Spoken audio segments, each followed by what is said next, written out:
Good evening, everyone from Colombo, and to our online panelists joining us from Australia, China, the US, as well as Bahrain,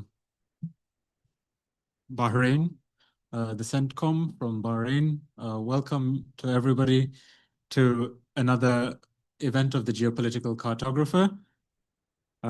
Today, we'll be discussing navies in the Indian Ocean, which will be chaired by our founder, patron, and president, Ranil Wickremesinghe. And as you know, the Geopolitical Cartographer started during COVID, so it's quite good that we are once again having webinars, because that was how we started, with a lot of online meetings. So without further ado, I'd like to pass the floor to our chair, who is the former president of Sri Lanka and former six-term prime minister of Sri Lanka as well, Ranil Wickremesinghe. Good evening, and we look forward to Admiral Perera conducting discussions. Just a few words by me. What is the geopolitical cartographer? Our focus is on the Indian Ocean. But for us, Indian Ocean starts in the Himalayas and comes down to the Antarctic, because the Sino-Indian interactions in the Himalayas have an effect on what happens in the Indian Ocean, and so does the climate change and the major rivers which come in mainly to the Bay of Bengal, but also onto the Western Indian Ocean. Today's webinar seeks to supplement the Gaul dialogue, and we will also hereafter have another one, which is the Indian Ocean geopolitics and Sri Lanka. There's a lot of interest in Sri Lanka now on geopolitics. So how it be and what we should do. I'm discussing with Admiral Perera also, and with our help, to start a network of retired naval flag officers. Why? Because the unofficial interactions between them will enable us to reduce tensions from time to time and have a better understanding of what happens. Where Gaul dialogue is for regular serving officers, I think Admiral Perera will take the lead in seeing how we can start a network of retired naval officers. Doesn't exclude the serving ones, but there can be a more frank discussion and a better understanding of what happens. What the geopolitical cartographer aims is to facilitate a coherent vision for managing the Indian Ocean geopolitics, which is driven by a number of Indian Ocean paradigms. The maritime security, which includes freedom of navigation and sea control, maritime infrastructure, which includes undersea cables, the blue economy, hydrography, which has also now become an issue of geopolitics, ocean health, including fisheries, and climate change. I will deal with just two issues. First is the need to maintain the identity of the Indian Ocean, which has been a center of civilization. Remember the first to come in, the Dutch and the British East India companies had their headquarters in the Indian Ocean, one in Calcutta and the other in Batavia. And after World War II, as we gained independence, first the Colombo powers meeting was to deal with the Indian Ocean. Then in Bandung, again, we looked at the need for the Indian Ocean, and the ideas there was Indian Ocean Peace Zone was taken forward by Sri Lanka and presented to the UN and accepted in 1971.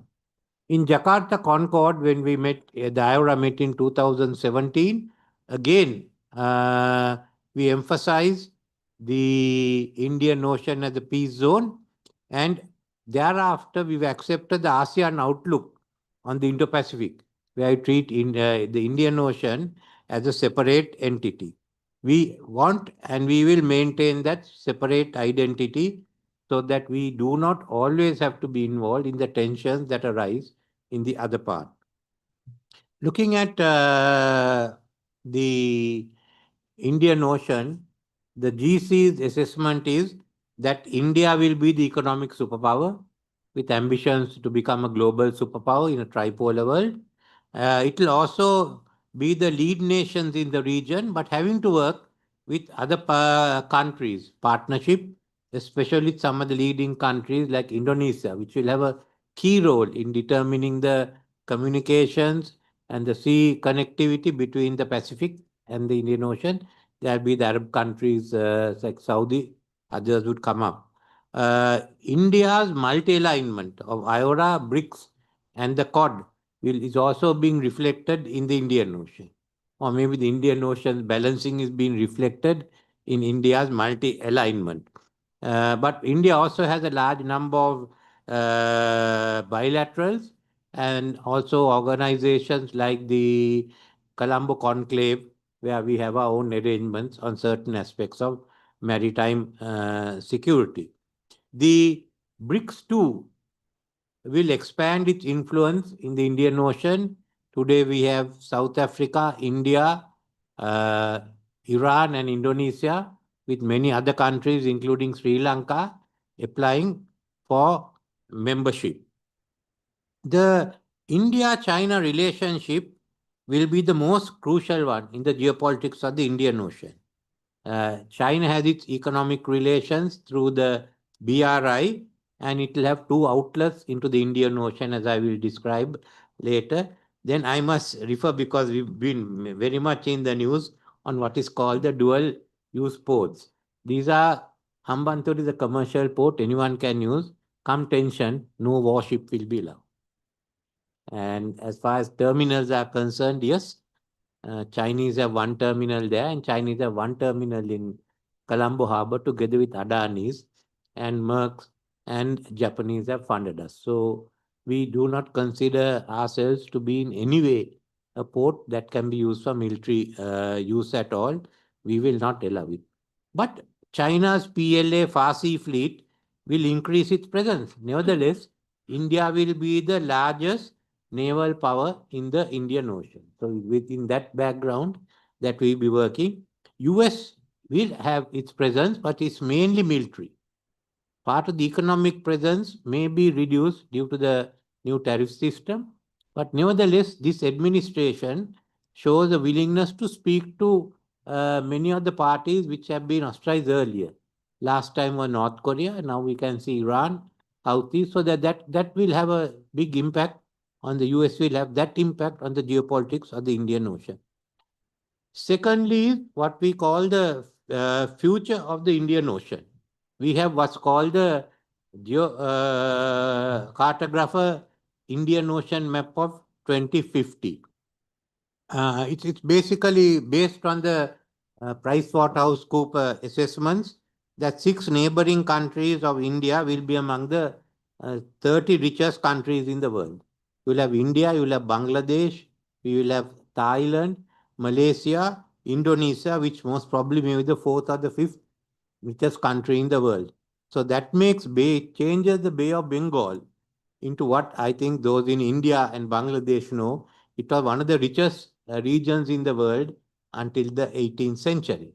In addition to this, under the BRI development, the Western China is in for development, and the developments would be firstly connectivity between Southeast Asia and Western China, the Singapore Chongqing Economic Corridor, and also the link with the belt which comes from Central Asia, and finally the outlet through Myanmar into the Bay of Bengal.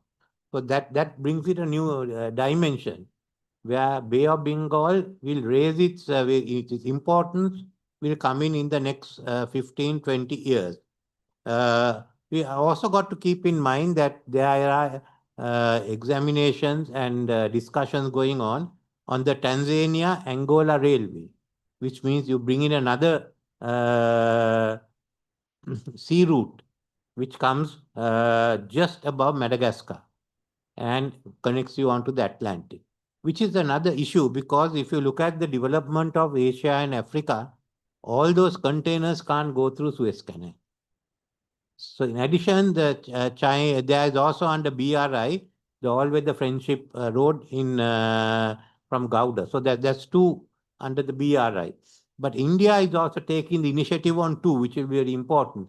the Chawla North-South International North-South Road, in which most probably Chawla will become, I think, the new capital of Iran, and the India, Middle East, Europe. So there will be 4 new navigational routes coming in, changing the structure on the naval patterns in the Indian Ocean. So with this, we are going into a new Indian Ocean paradigm. We have the GC map. I think he will show it at some time with the marks on, but there's one here. I think many of you would be interested. So we looked at both those, but now I will pass it on to Admiral Perera to take on from me and start the discussion. Thank you very much.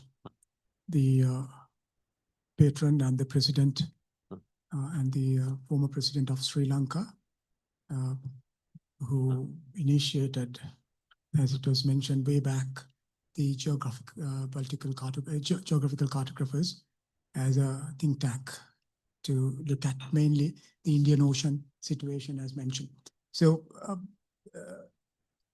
he didn't leave me much because it was very articulately painted the situation here in the Indian Ocean and projecting how the future is going to be. So the point in discussion is the navies of the Indian Ocean and the maritime security. So we are sitting here immediately after the calming of a situation where the Indo-Pakistan skirmishes, but thanks to the leaders of both nations, it has come down to a place where the further escalation is very much unlikely. The Indian Ocean, as mentioned, is some says when it comes to as it mentions our concerns here, but from Himalayas all the way down, but many also refers the Indo-Pacific, where the West Indian coast all the way to the west coast of Americas, when the Indo-Pacific that's one construct. So they are the Indo-Pacific strategy, but also the others. For example, the Japan speaks about the Open Indo-Pacific Initiative, right? And then the India is coming at a more operational construct of the Sagar, the concept. And ASEAN probably is very much on a centrality to, ASEAN centrality. The naval powers into the Indian Ocean is, a very significant element in this landscape. We see the India as one of the major power, and then the China is also building up the naval capacities at a very higher level. And then, one can say even China as a revisionist power, and the United States have been here as a global power. Now, India has over more than 150 naval vessels, including 2 aircraft carriers, 2 SSPN submarines. Previously, there were attack SSNs. In contrast, the China as well, that they have gone into building aircraft carriers. The 2 aircraft carriers are already in operation. The 3rd aircraft carrier is very much likely to come into the operation, the Fujian, the 80,000-ton aircraft carrier at somewhere around 2025 this year. But that they're still the conventional aircraft carriers.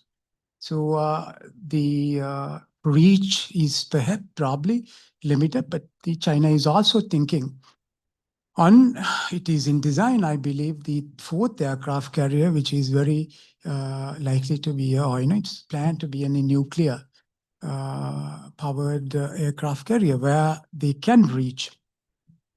Now, I would like to once again take up the point that, in the most of the time when the Chinese factor is discussed here, they often come up with these infrastructure build-up. The BRI, the new route, also the what you call these harbors, the string of pearls, Gauda in Pakistan, then Patron and President mentioned very much clearly about Hambantota. The understanding that Hambantota is possible for militarization, and it was very clearly mentioned, and we all stand that it's a very much a commercial port, and nobody's reach to militarize Hambantota port. So that's Hambantota we can talk very openly because we know about that. Similarly, we don't know about the other infrastructure that China is building around in Gauda, and also the Myanmar, the Karpio, and then Bagamoyo. But the Djibouti, on the other hand, is very much an expansion that China has, with the plans of coming into the Indian Ocean, because it's a fact that China is in the Indian Ocean now. Now, the US, on the other hand, has big concern because, the littoral states also feel that, what we feel here, experience here, is the overspill of some of the gray zone operations that happens elsewhere, where the major powers play in a competition. So, for example, South China Sea. And because of that interest, the US concern about the footprint of China in the Indian Ocean. Now, on the Pacific, there was, or rather, the strategic outline, where what they call the first line of first island chains, the second island chain, where China is looking at how to defend themselves in case of situation build-up. But the carrier group build-up, and also looking at even the nuclear carrier, is certainly power projection. So, obviously, they are on the way into the Indian Ocean, and the China also has the nuclear SSPN and as well as the attack submarines. Now, when it comes to the point of the nuclearization in the Indian Ocean, another concern. Now, we see India is almost at the triad where they can stand a second, they survive an attack, and the ability to go up on a second level attack. And we have another nuclearized nation, the Pakistan here, and then both coming into the Indian Ocean. China is already a nuclearized navy, but in the Indian Ocean, the Australia is also now under AUKUS, is building the nuclear capacity submarine. So that is a concern about the nuclearization in the Indian Ocean. Now, also, we were talking about the gray zone operations. When it comes to these revisionist powers and the major powers, the other littoral states in the Indian Ocean, they also feels the threat to their national interests, and then also the maritime security is concerned through very much gray zone activities, where so much is happening. For example, the even certain type of illegal fishing. There are non-specific replenishment or non-standard replenishment happening in the high seas on the Indian Ocean, which is a concern because it's an environmental concern when the non-designated ships conducts on transferring fuel at sea. then also ship-to-ship transfer of other illegal. There's the, massive level of narcotic trafficking taking place through the Indian Ocean. Sri Lanka is one of the destination, and each year we arrest over 2,000 to 3,000 or 3 to 4 tons of narcotics that has been channeled here.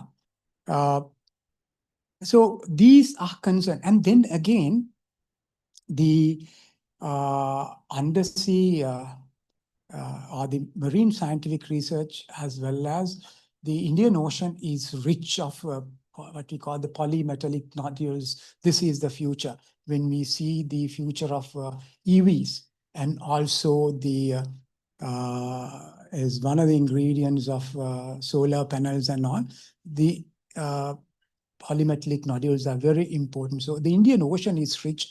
India and China, they're already into it. The International Seabed Authority has already given certain license, the vast area of research for harvesting research for these nodules, the resources.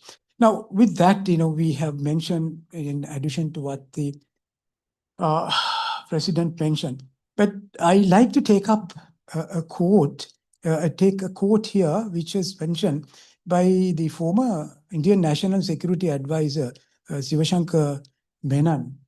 What he mentioned at the Bandaranaike Memorial Oration in 2019 was that, I quote, "The Indian Ocean has the historical experience and has displayed the wisdom necessary in the past to manage its affairs more often than not. What our region does possess richly is a practical ethic of coexistence. If we can do it again in the future, we can prove the prophets of doom wrong." So, this is what President also mentioned, the Bandung, and then the, the declaration of the Indian Ocean as a peace zone. But, Indian Ocean as a peace zone, I don't think it's no more with all this build-up.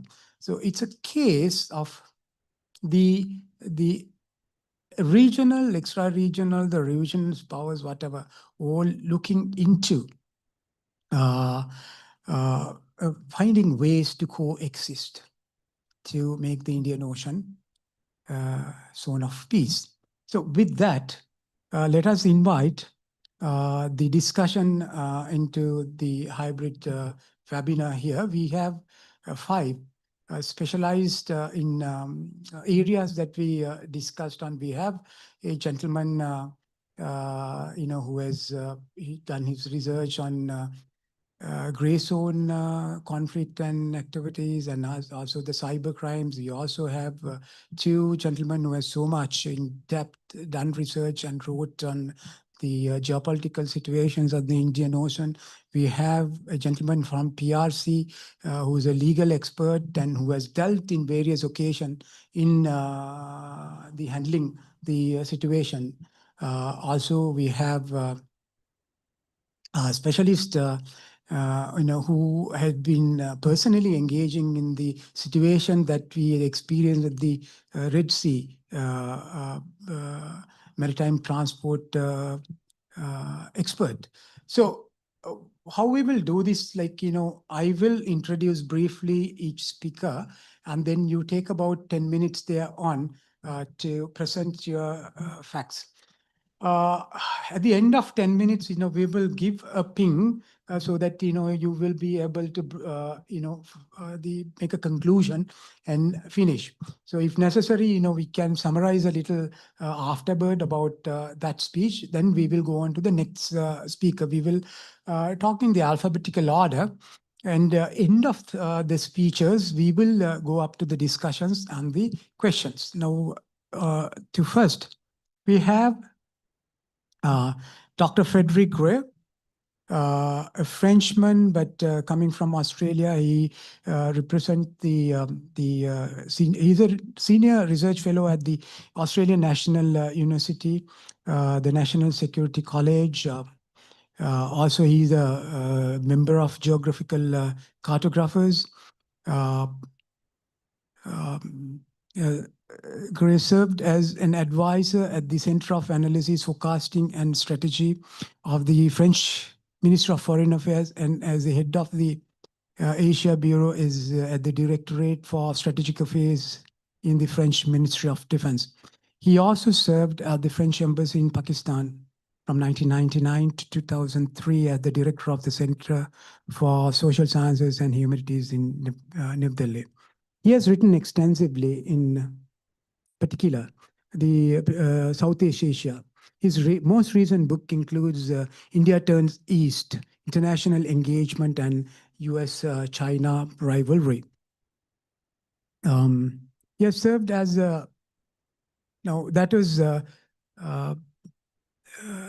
before he joining into the Foreign Affairs of France. He has served as a South Asia Program Director for Carnegie Endowment for International Peace in Washington, D.C.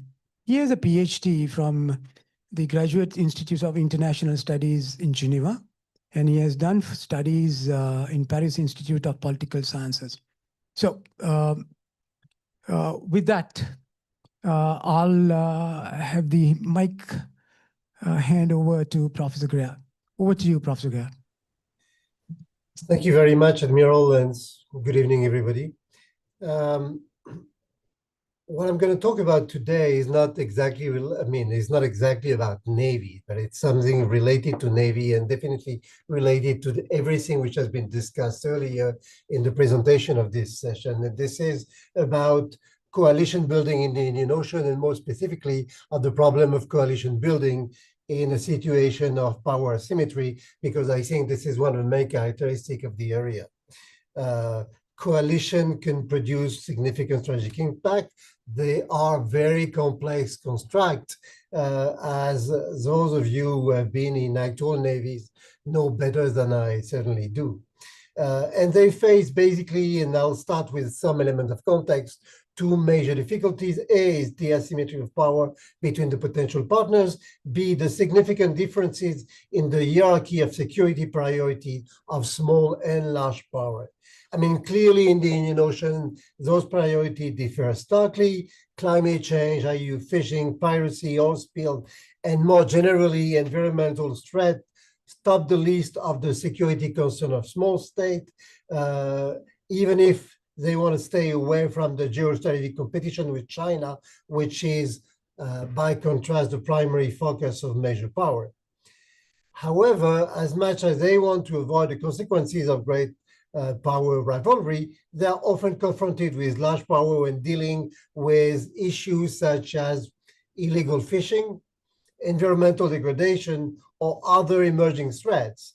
And yet, convergence or divergence of interest do not lead to a clear opposition between small states on the one side, larger power on the other. And they evolve from one issue to the other in diverse configuration.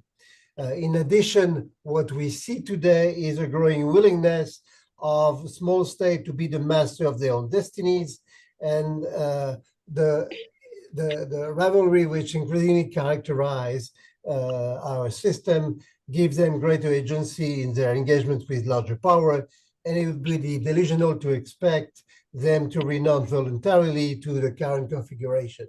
So here is what we are, and this partly contradictory factor shapes small state relations with larger powers and make the process of coalition building even more complex than it was in the past.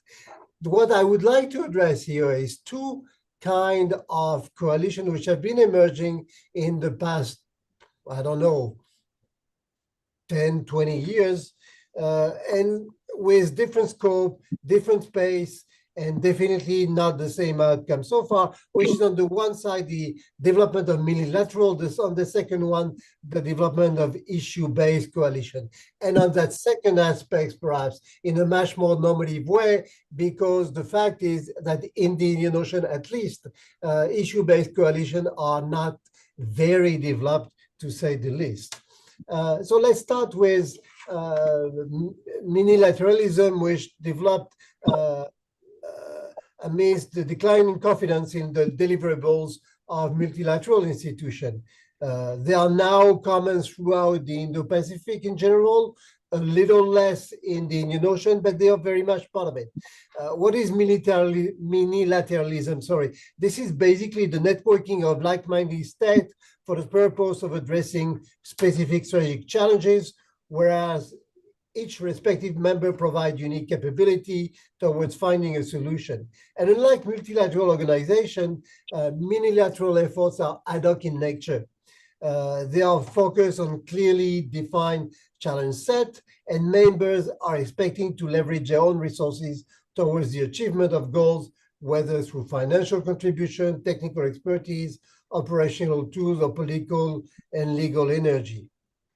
So this is a phenomenon which is inextricably linked to the larger trend of strategic competition. What is interesting here too is that it's no accident that the most common members of Indo-Pacific minilateral network are those who seek to afford or renew the strengths of existing multilateral institutions. It is because they want to strengthen multilateralism that states like the United States, Australia, France, Japan, and India, for example, each interpret the perception of the decline of multilateralism as a threat to national security and bolster for the international competitors. So minilateral, like the Quad, AUKUS, various trilateral, or even the Squad in the Pacific, emerge out of the reality of strategic competition and seek to reinforce the current rule-based order in the Indian Ocean. Yet, if minilateralism is an option for regional state, there is a cost of entry. I mean, you have to be able to provide sufficient capacity, whatever those capacity may be, and they can prove eventually too high for developing states. So, and there is on top of it a potential political cost because they are to some extent a declaration of intent that can warrant a response from other power. So it's mainly an attractive tool for regional middle power who seeks to enhance their national capacity, but they remain deeply enmeshed in multilateralism, but they are definitely not necessarily the solution for everyone. Now, what about the case for thematic coalition? For smaller power which seeks to navigate great power competition, the cost of joining a multilateral can prove prohibitive, and thematic coalition can be a better way. I mean, coalition, issue-based coalition fix by definition their attention on a specific topic, are state-facilitated but not necessarily state-led, and are open to any actors that contribute to their policy aims. A clear example of it is in the maritime domain is about IU fishing, for example. Whereas it's very developed in the Pacific, or let's say relatively developed and relatively efficient, at least in the Pacific, it doesn't seem to be that developed in the Indian Ocean, or at least not yet. One example is about IU fishing, as I said. Coalition built around fisheries do have geopolitical impact. That's probably the emerging realization. I mean, that was there for some times, not so much in the Indian Ocean, but in other parts of the Indo-Pacific. This is now coming to that part of the world too. And they are driven by specific regional need and have, more importantly, diversified stakeholders. What's interesting here is that larger powers, even if tied to the problem that such coalitions seek to address, can neither dismiss these efforts nor seek to control them. And I'm referring here to the accusation against a number of larger powers, be it China, be it European powers, to participate in IU fishing and so on. When they are part of it, when they are part of a coalition, their behavior cannot be the same. That is something which introduces a constraint on their behavior. That's something which will also introduce norms common to the coalition itself, and is a way, to manage the asymmetry. But I'll come back to that later. This is not a miracle situation. One other aspect where this time we don't really have issue-based coalition, but where it would make sense to develop it is, for example, HADR. HADR is one such domain where it would make eminent sense. It illustrates both the political necessity of such coalition and the practical difficulty to implement the concept. I mean, they are necessary because of the increasing number of catastrophic events linked to climate change, and they call for collective response. But in an increasingly polarized world, the ability to respond to disaster together with other tools has become an instrument for asserting influence as well. Again, this is something which is relatively new in the Indian Ocean, which is already deeply felt in the Pacific. Perhaps less new in the Indian Ocean if we consider the entire Indian Ocean region and not just the Indian Ocean, nevertheless.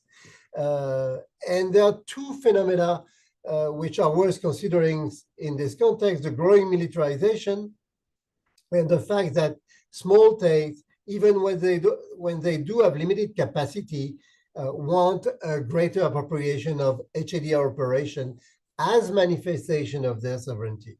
Now, this consideration should plead for the creation of coordination mechanism allowing for a greater participation of the small state. In practice, such an evolution is impeded partly or totally by two factors. A, the preference of larger power for bilateral cooperation, in which they preserve their preponderance, and the weak capacity of the small country, this later factor reinforcing the former, because the temptation is natural for them to behave opportunistically. Now, setting up coalition where small states would contribute not only to the HADR of their own territory, but the one of the region for which a specific coalition would have to be set up, would help avoid this trap. So, and I will conclude by a few remarks about that. The participation of small state in thematic coalition does not provide per se the capacities necessary to resolve the problem at stake. If the term mutualization is often used to explain the value of those coalitions, one can legitimately ask when mutualization becomes the illusion of power. Multilateral coalitions usually do not experience that sort of problem because they are constituted most of the time on a commonality of interest, but also on the complementarity of capacities. But they both have an advantage. Thematic focuses allow coalition to bypass or even ignore the polarization, which is the cause of multilateral effectiveness. They are both pragmatic answer to a systemic problem inherent to the nature of the international system, but operating within the system and responding to its constraint. And I'll stop here.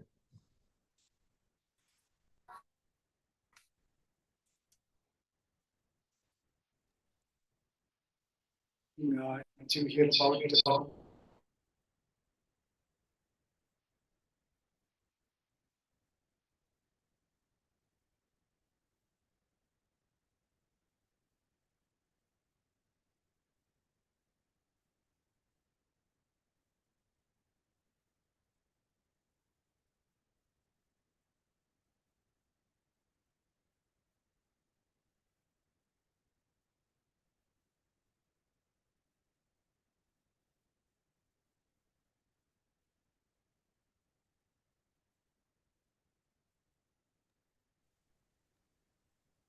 Dr. Grare, you can hear me? Can you? Yeah.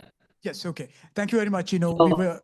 I was referring back to the unilateralism that you came up with, and also the multilateral and the coalition building. You know, one point that I see. You know, I would like to call this also the alphabetical orders. You know, the lateralism that we talk, like, you know, we speak to the organization, build up, you know, OCAs, COD, more or less the alphabetical orders. But the purpose, of course, is the same. So thank you very much. Interesting. And then we will move on to Captain, former Captain Andy TIAN from People's Republic of China. Captain TIAN is the founder and the president of the Global Governance Institute. He holds a PhD in public international law from Wuhan University, and also a master's in law in public international law from the University of Nottingham. He was a Chevening scholar. His academic interests are mainly maritime security and law, the law of the sea, and law of armed conflict and international human rights law. And he is extensively published on these subjects areas. He has experienced during his mainly his time in the services. TIAN served as the head of the Department of the Crisis Management and Media Relations in the Ministry of Defense Information Center. His military career included operational, legal, and academic roles across the PLA, Army, Navy, and the Ministry of Defense headquarters. As an international operation lawyer, he played a key role in critical negotiation and legal frameworks, including the China-US negotiation following, you remember, the EP3 incident in 2001, where the Chinese aircraft crashed down on more as an act of, what you call the busing off. And also the establishment of the China-Vietnam joint Navy patrol, the development of, importantly, the CUES, yes, the Code of Unplanned Encounters at Sea. So he has been involving in practically and directly these features. So Captain Chan, Yes. It's the mic is to you. Thanks for your kind introduction. Good evening, Mr. President and Admiral, distinguished guest speakers and audiences. And it is a great honor for me to be here to attend this important seminar on naval forces in the Indian Ocean. So, as introduced as a retired Navy captain, I appreciate this opportunity to share my personal perspectives on maritime peace and cooperation in this critical region. So the main title of my speech today is the role of PLA Navy in maintaining peace and stability in the Indian Ocean. So the Indian Ocean is a vital maritime corridor for China's international trade. A large proportion of China's energy imports and commodity exports pass through these waters. Therefore, our foremost interest is the same as that of international community, to safeguard the freedom of navigation and the safety of lines of communication. Given my PhD thesis is the freedom of navigation in international law, and this issue mentioned quite a lot in the concept note of this webinar, I would like to say a few words. The principle of freedom of navigation as a cornerstone of international law of the sea traces the origin to Hugo Crotcher's seminal work is Mech Liberum, the freedom of the seas. However, a historical comparison between voyages of China's navigators, such as Zheng He, his 7 maritime expeditions, and the practices of the Western explorers like Vasco da Gama, who landed at Calicut of India around 1498. So if you compare their practices, it reveals starkly divergent interpretations of this principle. For China, as a representative of Asian civilizations, exercising freedom of navigation historically aimed to foster peaceful trade and cultural exchange. In contrast, Western powers such as Spain, the Netherlands, Britain, and the United States weaponized this same principle to justify colonial expansion and sustain maritime hegemony. So when we speak of a rule-based international order, as also mentioned by my previous speaker, a critical question raises, whose rules define this order? Can these rules be applied universally, or do they inherently reflect the interests and historical privileges of certain powers? In terms of disinformation against China in the South China Sea in particular, this principle has been weaponized in particular to criticize China, although the freedom of navigation in the South China Sea has never ever been impeded. and the insurance rate in the South China Sea has remained the same. Worth to be mentioned also, based on my PhD studies, there have been many international jurisdictions interpreting this principle. Recent cases, including the one Italy versus India, America, Lexis arbitration case, has explicitly explained the concept of freedom of navigation. I would like to refer you to look at these cases. To uphold this shared interest of freedom of navigation, the Chinese Navy has played an active role.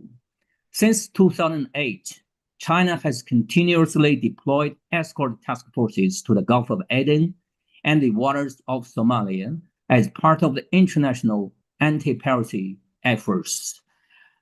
By coincidence, at that time, when I was with the Foreign Affairs of the Ministry of Defense, I happened to be in charge of the international cooperation in anti-piracy cooperation efforts between Chinese navies and the foreign navies. So these missions, conducted under the UN authorizations, have safeguarded thousands of merchant ships from piracy threats. By providing reliable and sustained escort services, the PLA Navy has made a meaningful contribution to global maritime security. So these efforts benefit not only Chinese ships, but also vessels from South Asian, European, and other international partners. Beyond security missions, the PLA Navy has fulfilled its responsibilities in times of regional emergencies. When South Asia was struck by severe floods in Bangladesh and a drinking water crisis in the Maldives, the Chinese Navy responded quickly by delivering humanitarian supplies and technical support.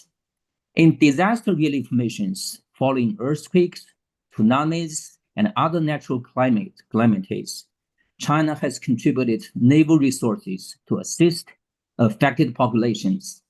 These actions are not driven by politics, but by our duty to act as a responsible global maritime power. China respects the sovereignty, sovereign rights, and jurisdictions of all Indian Ocean littoral states, as established under international law, particularly the United Nations Convention on the Law of the Sea in 1982. Regrettably, in recent years, this information has increasingly clouded the international narrative surrounding the PLA Navy's role in Indian Ocean. Normal operations, such as port visits, replenishment, and freedom of navigation missions, have been unfairly labeled in the media as efforts to expand Chinese influence or challenge regional powers. For instance, as President has also mentioned, China's development of Sri Lanka's Hambantota port, a transparent commercial joint venture, has been distorted as a covert military project, labeled as a cornerstone for naval expansion or part of a maritime pro-chain strategy. By hyping up this so-called chain of pro strategy, such narratives ignore the project's economic rationale and Sri Lanka's sovereign concerns.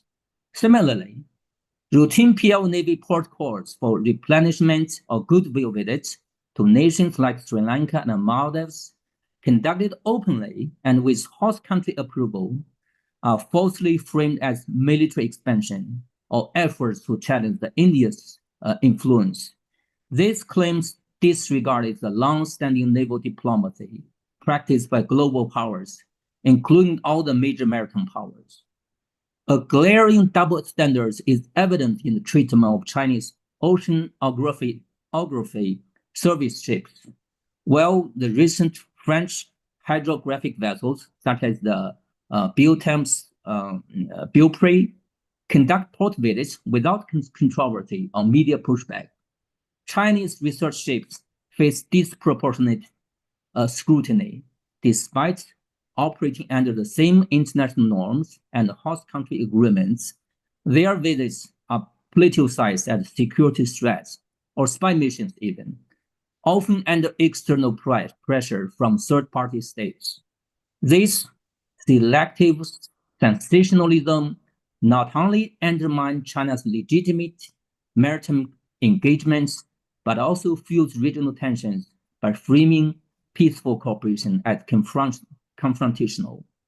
Such disinformation campaigns, rooted in geopolitical rivalry, erode trust in media narratives and risk destabilizing the Indian Ocean's collaborative security framework.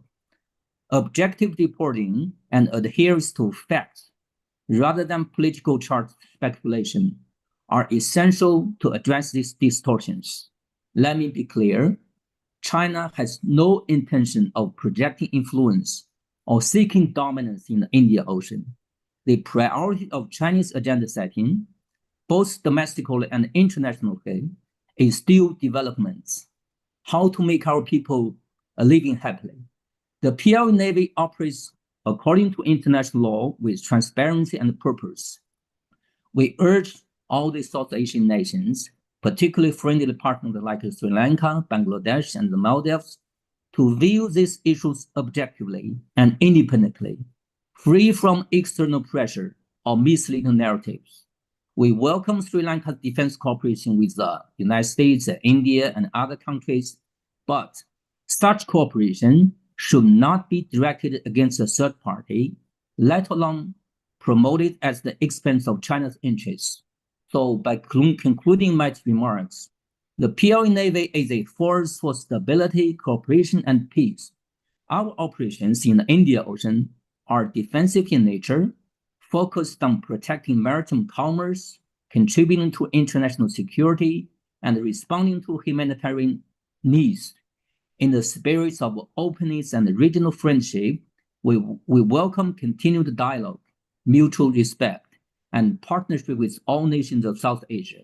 Let us work together to build a maritime future that is peaceful, secure, and beneficial for all. Thank you. Thank you very much, Dr. Chen. So we heard the perspective from China, a person who has involved in and presently engaging in the holistic view, the way that the PRC is seeing this. It was very clear about the PRC's involvement in infrastructure buildup, that in most often the case that, it's not militaristic. So, that's the point that in about Hambantota that we also came up. The freedom of navigation in rooted in the Law of the Sea Convention, there are contentions, the way of interpretation. I think, something that, we need to deeply look at to see some of the interpretation that you came up with. Thank you very much for your very insightful views of how China is looking at this situation. And with that, we will now move on to another member of the Geographical Cartographers, and he's also the member of United Services Institution, India, Vice Admiral Chawla. He is a very active member in many of events here in Sri Lanka, speaks very much in the strategic development in the Indian Ocean. His long years of naval services, almost 40 years of, over 40 years of services, came into an end in 2021. Him as the Commander-in-Chief of the Indian Navy Southern Command.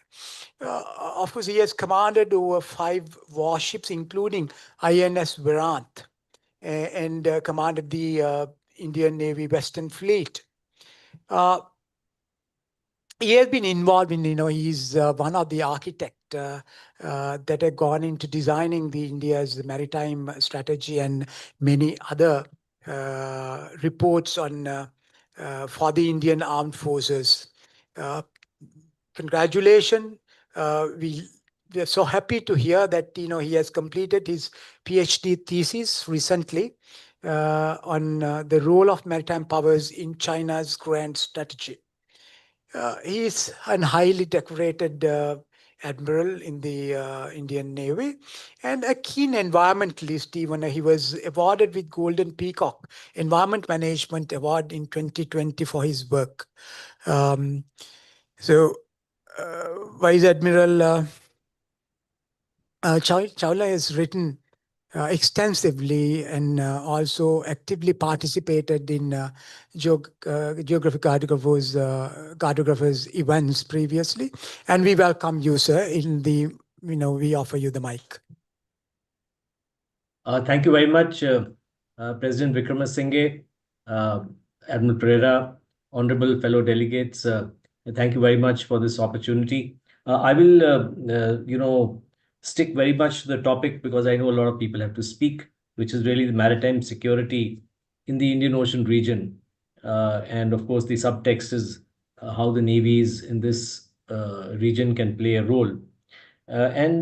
What I'd like to bring out is that, I will try and present the India's, and I think that's also the regional viewpoint, that the Indian Ocean region, firstly, when you look at it, is a very diverse region. You have developed countries, you have developing countries, you have small island states, you have, LDCs, least developed countries, you have failed states like Somalia and Yemen, you have unfortunately, terrorist hubs in Pakistan and Afghanistan. You have the Golden Triangle and the Golden Crescent. That is the maximum amount of drugs that are produced in this region, apart from South America. Also, on both sides of India. The Indian Ocean itself, as you're all aware, is a very strategic water body, which really connects the Pacific with the Atlantic in a sense. And of course, it's a big space in itself. So historically and even currently, it has always been an area which has been contested, which is important, and where the major powers of the world have often come in for a variety of reasons, but principally because of the control that the choke points that enter and exit this ocean present. Now, in the current days, of course, as we are all aware, and I think President Wickremesinghe spoke about it very eloquently, the international situation, the international system is in a flux. And, the international order is changing. As it does, things change. China is coming up as an rival, a stated rival to the United States. It's not made any secret of saying that. But as far as the Indian Ocean itself is concerned, things have changed here also. Because since 2017, and of course, China before that in 2013, when it gave its two-ocean strategy, and the 2017 adoption of the Indo-Pacific strategy. So the IOR view has expanded now to include the Pacific as well. And India is fully on board with the Indo-Pacific concept, which I think is very relevant because these are the two oceans that are interconnected in many ways, culturally, biologically, in terms of oceans, etc. Whereas the Atlantic by itself is a much more isolated ocean. If you look at the globe's topography or the geographic situation that is there in the world today. Now, in these changes that are happening, India has adopted, as far as maritime security is concerned, a very clear policy. And I think this is reflected in a couple of very important government documents. The first, of course, is the Sagar Doctrine. Now, Sagar in the Indian language in Hindi means the sea, and is an acronym in English. It means security and growth for all in the region. Now, this doctrine was propounded by the current Prime Minister Modi in Mauritius during a visit, and it forms the bedrock of India's outlook towards the Indian Ocean region, which is based on the concept, and I'm again quoting the Prime Minister, but these are not his words. This is a very old, almost 3,000-year-old term, Vasudev Kutumbakam, which really means that we consider the whole world to be one family, and which we are, frankly. Now, if you consider that as the start point, and you look at security and growth for all in the region, then India's outlook towards maritime security in this region is a participative one, a one in which everybody is an equal, in which focus is more on sustainability, on ensuring maritime security for the usage of the seas. My friend from China mentioned the freedom of the seas. So ensuring the freedom of the seas for all communities, not just for some specific countries, and a development that is premised on individual countries' requirements, not something that is dictated by other countries. So whatever the requirement is required by a particular country, it should be based on that premise, and it should be done at the behest of and at the pace of that particular country. So it is an egalitarian sort of an approach. It premises equal participation. But yes, the fact of the matter is that there will be, depending on the size of the country, the size of the contribution will differ. So the first point I would like to make it that the Sagar Doctrine is very much alive and kicking, and it is something that drives this is the basis of the doctrine of India's security outlook in the Indian Ocean region, and subsequently you can extend it to the wider Indo-Pacific region as well. The second thing is that there is no, as was brought out, I think, by one of the speakers, Professor, I think, Frédéric Grare, that there is no sort of a military alliance or coalition which is endemic to the Indian Ocean region. Now, this is also premised on India's outlook, which is a post-colonial outlook, that we would not like to join alliances, but we have friendships, close friendships. For example, we have a very close defense relationship with the United States. We have a very close defense relationship with France, with the United Kingdom. In fact, virtually every other country. We have very close defense relationship with Sri Lanka for many years, in which actually, and I was part of that Operation Pavan in '88. We have actually sacrificed lives for the unity and integrity of Sri Lanka. So the concept really is that there is no military alliance as such, because it is too diverse a region. There are too many differences out here to really premise on that. But there are close defense relationships that are being built up. And India also sees itself as a rising global power, not essentially a global military power, but a rising power in economic and soft cultural sense, which with adequate hard power as well, but not something that is at the forefront of India's outlook. That has never been the case. Much as we in the military may sometimes want it, but that's not the outlook of the country in any case. So therefore, when we look at this outlook, the organizations that have been constructed which help security, I would like to first mention the Indian Ocean Regional Association. I think that's a very old and time-tested organization, which was initiated actually by President Mandela of South Africa during a visit to India in the 1990s. And that association, while it has been slow in growing, but I think has done quietly a huge amount of job in terms of the development, ocean development and cooperation in various fields. And now it has a nascent security wing as well, in which I think, as Professor Grare mentioned, things like HADR, things like IUU fishing, which is a great menace in the Indian Ocean region. Issues which plague, the real issues that plague countries, across the Indian Ocean region are being looked at. And hopefully India is the current chair of the IORA. And hopefully, we hope to give some more impetus to the cooperation in this. The second body really, I think, is BIMSTEC. And I think President Wickremesinghe mentioned about the growing prosperity in the countries around the rim of the Bay of Bengal. And I think BIMSTEC is another organization that has really flowered. BIMSTEC also has a maritime security wing, which pretty much looks at non-conventional maritime security threats. So both IORA and BIMSTEC are focused on non-conventional, which means non-military, maritime security threats. And if you look at within the region, really, there are no, within the larger context of, if you leave the India-Pakistan context out, and the maritime context is not a very significant part of that, there are no real endemic conflicts, fortunately, that bedevil the maritime space between two states, military conflicts. For example, India has resolved its maritime boundaries with all countries. There is a very small issue still left with Pakistan, which is a political issue. But with all other countries, we have resolved our maritime boundaries many years ago, not now, close to 40 to 50 years ago. Bangladesh was the last one, which was resolved about 12 years ago. So similarly, so there are really no interstate maritime security issues out here between the IOR countries as such.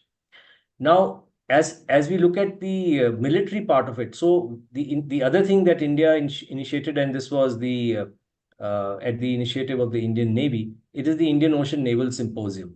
Now, we of course took a leaf out from the Western Pacific Naval Symposium, the WPNS, which is again a very successful organization which brings navies together. And the Indian Ocean Naval Symposium has been a runaway success. I would target it that way. Almost all countries, of course, with the exception of Somalia and Yemen, are members of the IONS. It is the most subscribed membership organization. The external powers and the resident powers, France, Britain, etc., are also observers in this. China is also an observer in this organization. And essentially, this organization has three working groups: maritime security, on HADR, and on information sharing.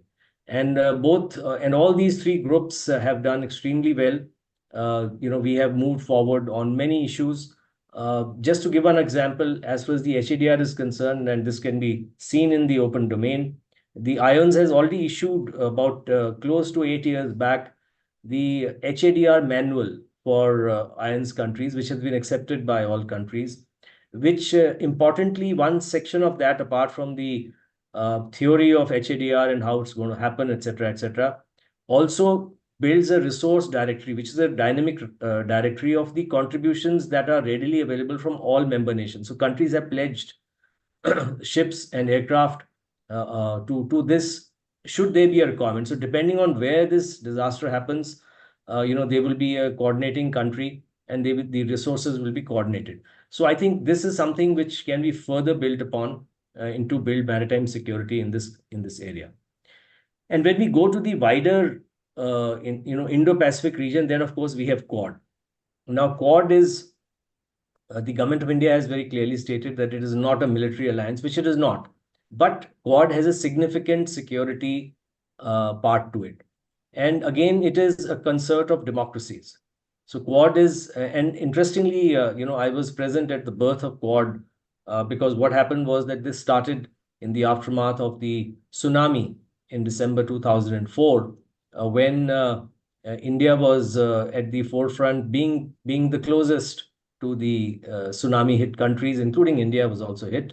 But I still remember that Indonesia, Sri Lanka, Maldives, Thailand, and so we were able to send, because of the proximity of the naval base in the Andamans, as also the proximity of Sri Lanka and Maldives, we were able to render considerable assistance in short notice, which was appreciated obviously by the recipient countries. And subsequent to this, then President Bush organized this meeting of 4 countries which had been major participants in the HADR efforts: the United States Navy, the Japanese Navy, the Australian Navy, the Royal Australian Navy, and of course the Indian Navy. And I was part of that delegation at that time. So the fact of the matter is this then flowered gradually into the Quad as we know it today. And Quad has, while it's not a military alliance, it has a wide variety of issues that are covered under the Quad, including academic scholarships and including research and supply chain resilience, etc. But I think as far as the naval officer is concerned and the current topic is concerned, the centerpiece are the annual quadrilateral exercises between the 4 navies, which are at a very advanced stage. And they have the most advanced exercises that you can have with any navy, including operations with nuclear submarines, operations of aircraft carriers, cross-deck operations of aircraft, exchange of personnel, exchange of policies. So this has actually built over a period of years a great deal of trust and transparency between these 4 navies. And now I think with the initiation of the Indo-Pacific Maritime Domain Awareness Initiative, the IPMDA, which was done in Tokyo, I think almost 2 years ago now, by President Biden, when President Biden was the president, and our own Prime Minister was there, as well as also the Japanese and Australian Prime Ministers. This further progresses down the road to sharing of information. So I would like to stress that this is not a military alliance at all, because that, as I mentioned right in the beginning, is not in India's DNA. But it is defense cooperation of the highest level. And therefore now, as far as the maritime security is concerned and as far as India is concerned, we particularly feel that this is a region which needs to look after its own maritime security with the help of its own forces in an equal manner. That means all countries in this region should be equal partners in that. The outside powers that come in, are obviously welcome if it is a commercial, transaction, or obviously this can't be dictated by India, but I'm just saying, giving my view, that outside powers that come in are most welcome because the seas are free. There is freedom of the seas to trade and to build infrastructure, etc. But I think it's important that this is done in a transparent manner, so that there are no misunderstandings. It's important that it is done at a pace that the host country can accept, and does not get into unnecessary obligations. And it should be done in a manner that does not disturb the equilibrium in the Indian Ocean region, which already is vitiated by a number of conflicts that are happening, particularly towards the West Asian side. The last thing I would like to mention is that the Indian Navy has also been very actively involved in capacity and capability building of Indian Ocean navies, again at the pace and the requirement projected by the host country. So we have never, I was heading the training command when I retired. So we seek inputs from the countries that are there. We train over 45 countries in the Southern Naval Command. They come there depending on what they need. They choose the courses. There is a smorgasbord of courses that's available. They choose the course that they want, and they come and attend it in that manner. And the training that is provided is apolitical. It does not impinge on any regional issues or religious issues. It is apolitical. It's just purely professional training, because the Indian Armed Forces are absolutely professional. We are not really connected with any or affiliated to any political party. So I think in the end, I would just like to say that the security in the Indian Ocean region can be looked after by the countries, of course, with the assistance of well-wishers who come in. But the unnecessary disturbance of equilibrium in this region will vitiate the security situation out here, which has been happening in recent years. And I think the Indian Ocean community, needs to get together and ensure that we sort of share our resources, share our information. There are many other initiatives that have been taken that I don't have really time to speak about, but I think many in Sri Lanka are aware of that, and we can probably keep that for a later discussion. So thank you very much for your attention. Thank you very much, Admiral. Sir.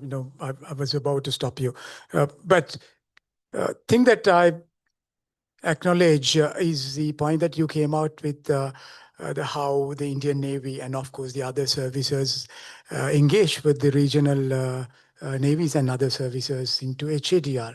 So some of these exercises that the navies, the regional navies with the Indian Navy and other navies have done, mainly based on HADR, because as the Professor Grare also mentioned, the relevant and the need for readiness in HADR.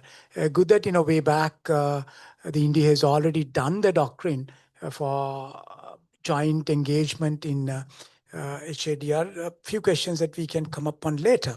So with that, I'd like to move on to Captain Lee Stuart. Captain Lee Stuart is he's a main maritime academic graduate in 1994 with a Bachelor's of Science in Maritime Transportation, and in 2019 graduated from the All Dominion University in Public Sector Leadership.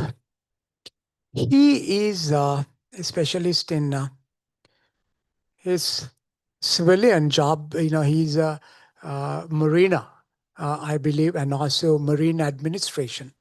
And right now he's engaged in the US Central Command, particularly engaging in coordination aspects of the maritime trafficking and transportation. So I believe that he should be able to give us an insightful brief about the ongoing operations in Red Sea and how that it is done.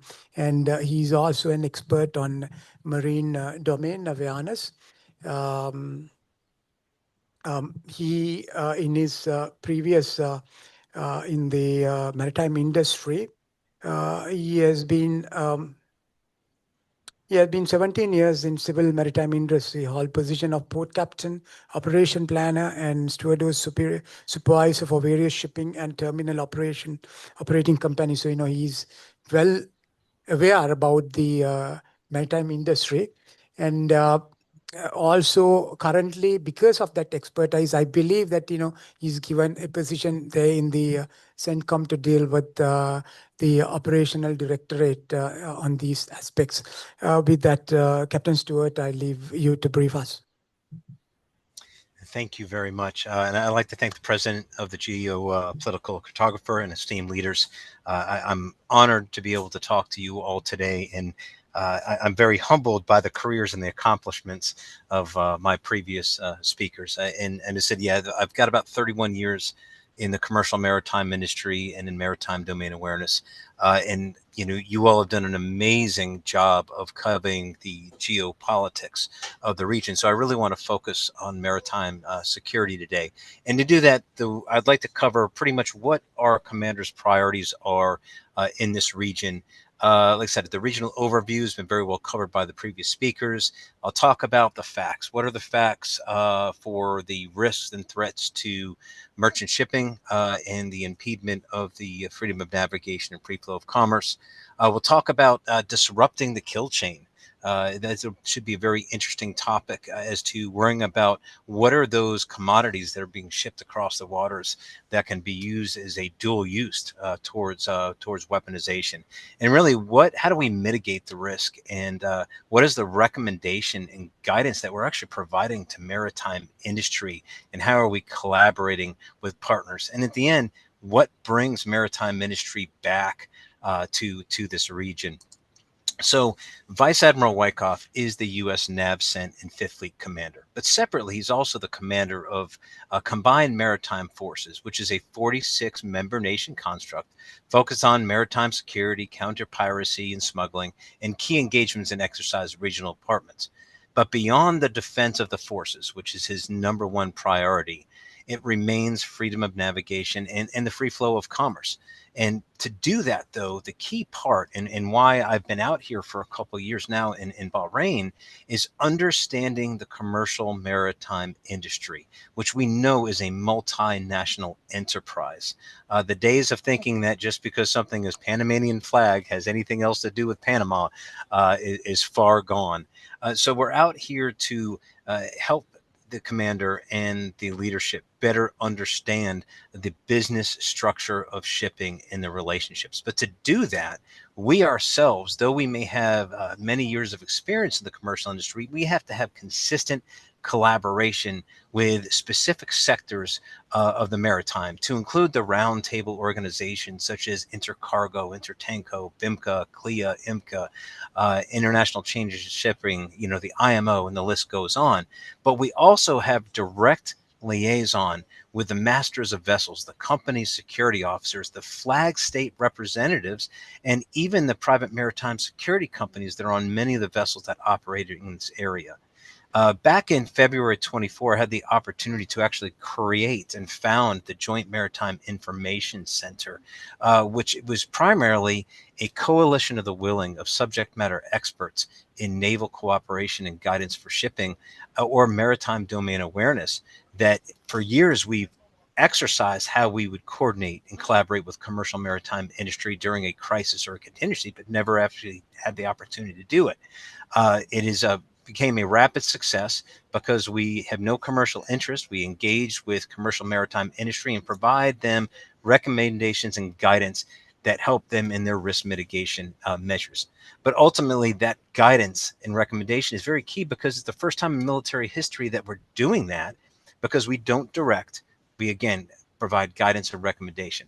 But this we cannot do this properly without fostering in sustaining the relationships that we have with the whole global maritime community of interest.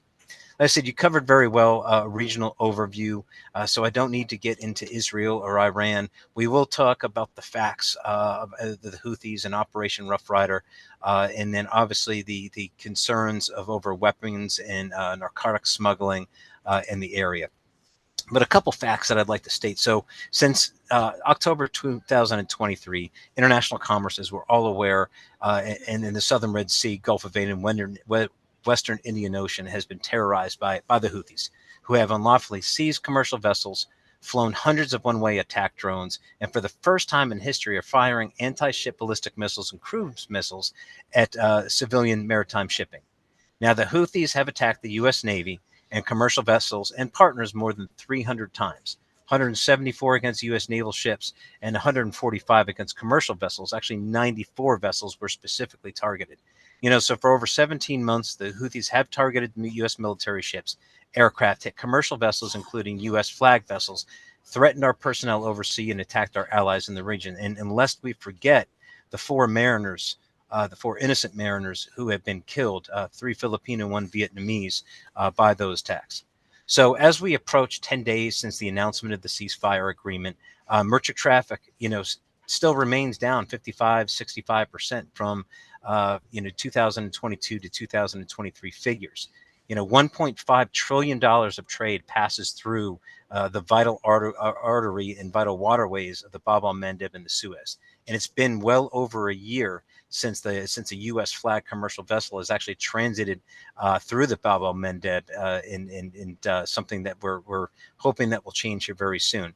So we know that CENTCOM had conducted multiple strikes across multiple locations against the Houthis, day and night. It was very aggressive operations, not episodic or intermittent, and ultimately designed to degrade the Houthi leadership capabilities and deny them the ability to impede merchant shipping in the southern Red Sea, in the Bab el-Mandeb, as well as the Gulf of Aden. But threats to maritime in the Arabian Gulf as we go around the region still remain low, but we are very much understanding that every nation in the region has been impacted or could be impacted well beyond just the Yemen's borders. So as we look forward, U.S. CENTCOM had struck over 1,100 targets, and ballistic missiles have basically essentially been launched, have dropped by 69%, while drone attacks were dropped by 55%. So where are the threats currently in the region? And despite the ceasefire, we understand that the Houthis still retain the capability to attack merchant shipping or coalition or U.S. naval assets by the use of ballistic and cruise missiles and UAVs. USVs, the unmanned surface vehicles, have not been seen out in the Indian Ocean. They were more resident in the southern Red Sea, but they are still very much a concern in that area.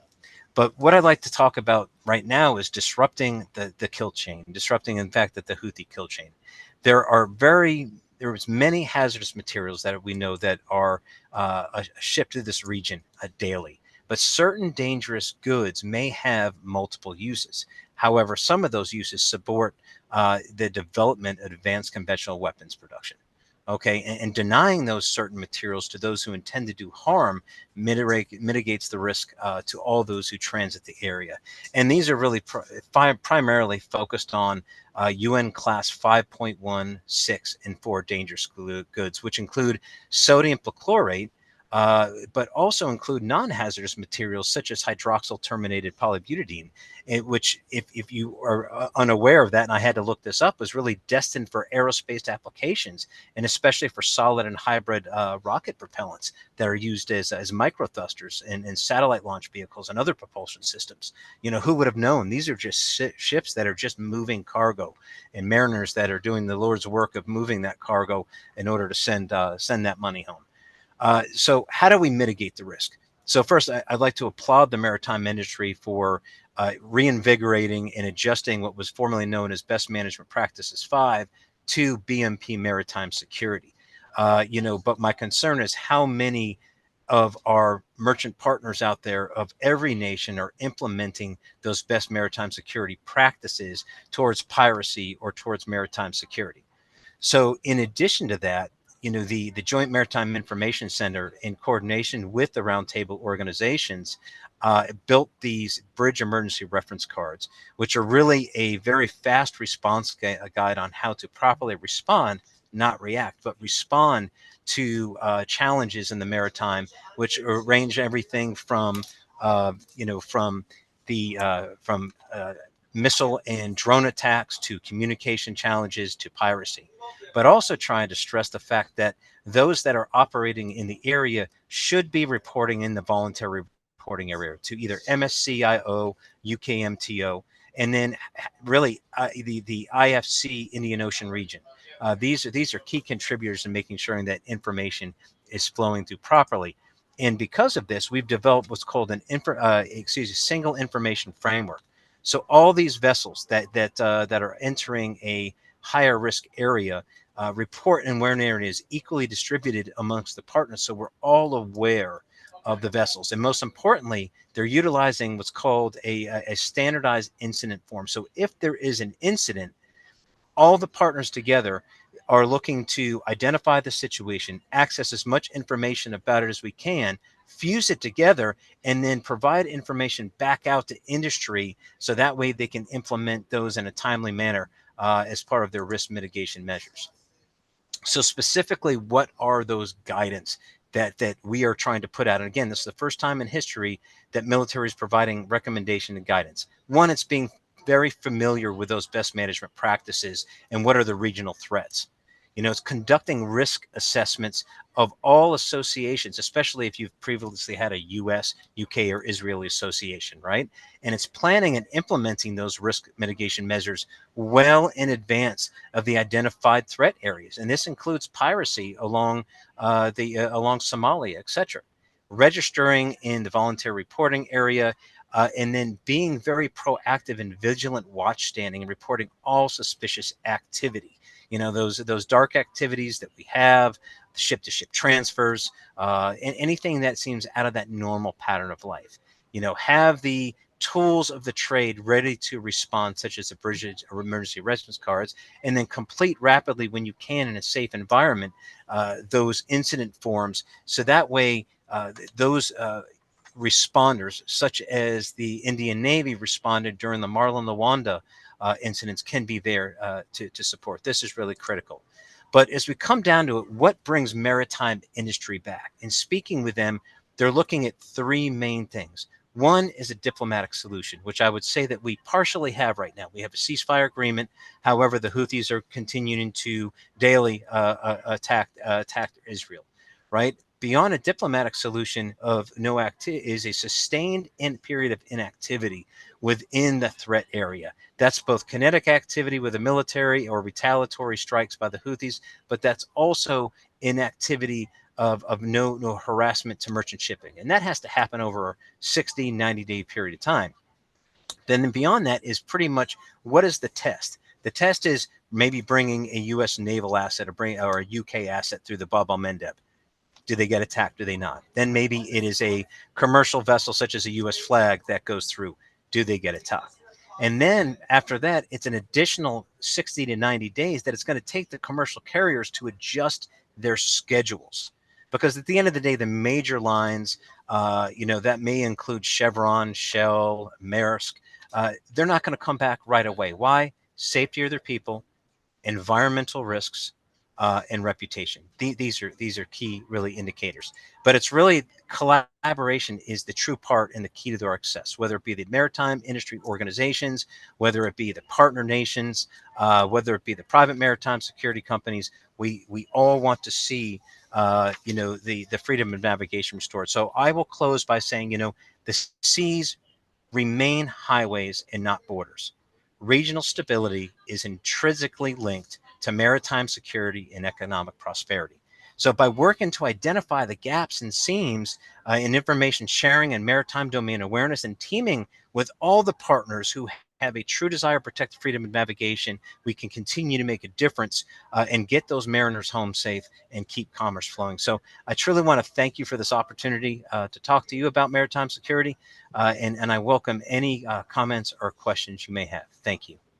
Thank you, Captain Lee. I think, the audience today, what the physical attendance here and the online attendance, everybody will appreciate the job that you do to have the free commercial shipping flowing through those seas, particularly the Red Sea.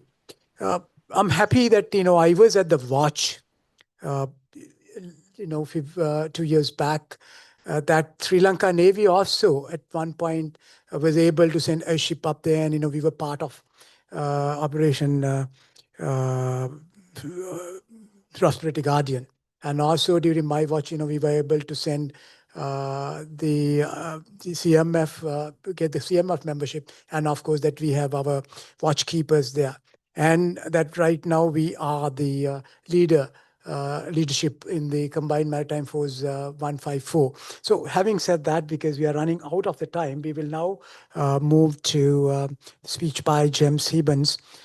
He is a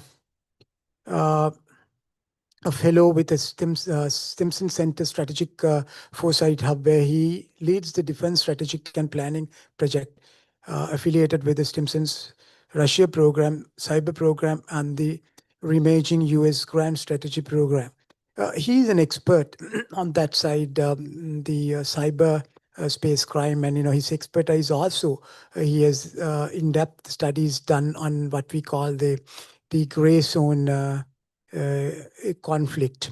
So we look forward to you, to hear from you on those aspects. The mic is over to you, James. Thank you so much. Good evening, everybody.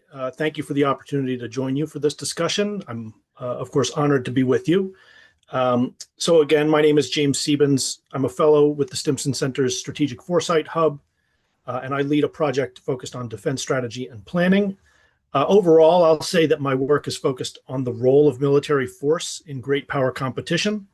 Although that term has gone somewhat out of vogue recently, it remains a critical factor in international relations. And I try to understand how the military can be used more effectively in combination with other levers of statecraft, such as diplomatic and economic pressure, to basically support or advance foreign policy objectives short of war, short of sustained armed conflict. Therefore, I focus on the concept of coercive diplomacy and the concept of deterrence. Now, obviously, the topics that we're discussing today, or some of them at least, are inherently sensitive. So I'm very grateful to you all for convening this kind of a frank and open discussion. I think that it's critical that we be able to engage this way, even on difficult topics, in a spirit of mutual trust and good faith, because this is what really will help us understand one another's perspectives and to reduce unnecessary tensions. I want to note also up front that the views I'll share with you today are just my own. I do not represent the US government in any way, shape, or form, tacitly or otherwise. What I do is simply try to make sense of confusing and sometimes contradictory statements from government officials, and then compare those public statements with the observable actions undertaken by governments and their armed forces over time. And I try to infer from those actions what are the most plausible sort of patterns, perceptions, and intentions on all sides based on those patterns. I'm also not a politician or a diplomat, so I have the privilege of speaking very plainly about my observations and assessments. It's, again, my sincere belief that it's important that we kind of try to confront difficult truths together in order to remain grounded in the realities of our shared challenges, and especially sources of common danger. So with that said, for the past 6 years, my work has really focused on explaining how, why, and to what effect governments, but principally the United States and China, have attempted to use coercive diplomacy and deterrence essentially meaning the use of threats, demonstrations of force, and calibrated violence, often in combination with other tools of statecraft, in an effort to persuade others to comply with certain demands or policy preferences. So these efforts are rightly often described as gray zone coercion or gray zone competition, because they're conducted deliberately below the threshold of conventional armed conflict and are designed generally to avoid escalation to conventional armed conflict. Now, perhaps the central insight of our work in this regard is that most of what the military does to contribute to foreign policy is not fighting wars. It's rather attempting to shape the international security environment and attempting to shape the behavior of other states through military signaling and military diplomacy to basically convey resolve over certain issues, to deter certain behaviors, and to change behaviors that they don't like. In 2020, I published a book on this subject entitled Military Coercion and U.S. Foreign Policy, The Use of Force Short of War, which was looking at post-Cold War U.S. military operations that had specific political objectives vis-a-vis other governments. And then last year, I published a follow-on edited volume, one of the most comprehensive examinations to date, focusing specifically on China's use of armed coercion, looking at how it has used its military and paramilitary forces for that purpose. Obviously, the US and China aren't the only countries that think of and use force this way to produce psychological and political effects. We've recently just witnessed a very meaningful and dangerous episode of demonstrative force play out between India and Pakistan, for example.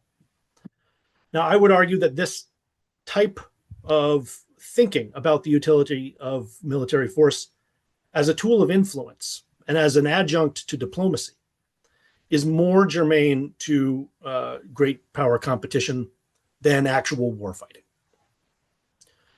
Now, all of this is to say that when I use the term coercion, it's not meant as a slur or an accusation. It's simply the most apt description of the reality that governments often use tactics of intimidation to advance their political objectives and to defend their interests short of war. If anybody doesn't believe me, I have hundreds of examples to draw on, so please just ask. But I also want to make clear that I'm not raising issues of tension in the US-China relationship to make sport or to criticize China, for example. There's plenty of criticism to go around. Rather, I raised this issue because managing that relationship and the webs of regional relationships that are impacted by it is perhaps the critical geopolitical challenge of our time. And it's also the issue I've spent much of my time working on over the past few years. So my goal is really to help explain tensions in this vital relationship and to work towards common understandings of practical approaches to reducing tensions. I'm grateful for the remarks provided by our colleague, Captain TIAN. As he made clear, there are plenty of areas where we have common goals, and especially in the maintenance of international peace and stability under international law, maintaining freedom of navigation, and the free flow of trade through this deeply interconnected region. Now, regarding US perceptions of China, I think it's safe to say that there's broad consensus among experts and government officials in the US that China poses a major strategic challenge for the United States. As I see it, from a structural standpoint, this perception is principally rooted in the fact that China has dramatically improved its military capabilities and capacities over the past few decades, especially in the last 10 years. And this has made it much more capable of credibly operating globally, as well as credibly holding at risk US and allied forces that are in its vicinity. US defense planners have not really had to contemplate a true near-peer competitor in several decades, and that has now changed. So this has impacted the threat perceptions of many US defense planners and strategists. But beyond this kind of structural explanation for tension, in recent years, China has also presented real security challenges through coercive behavior. Capabilities in the military domain should not be automatically conflated with intentions.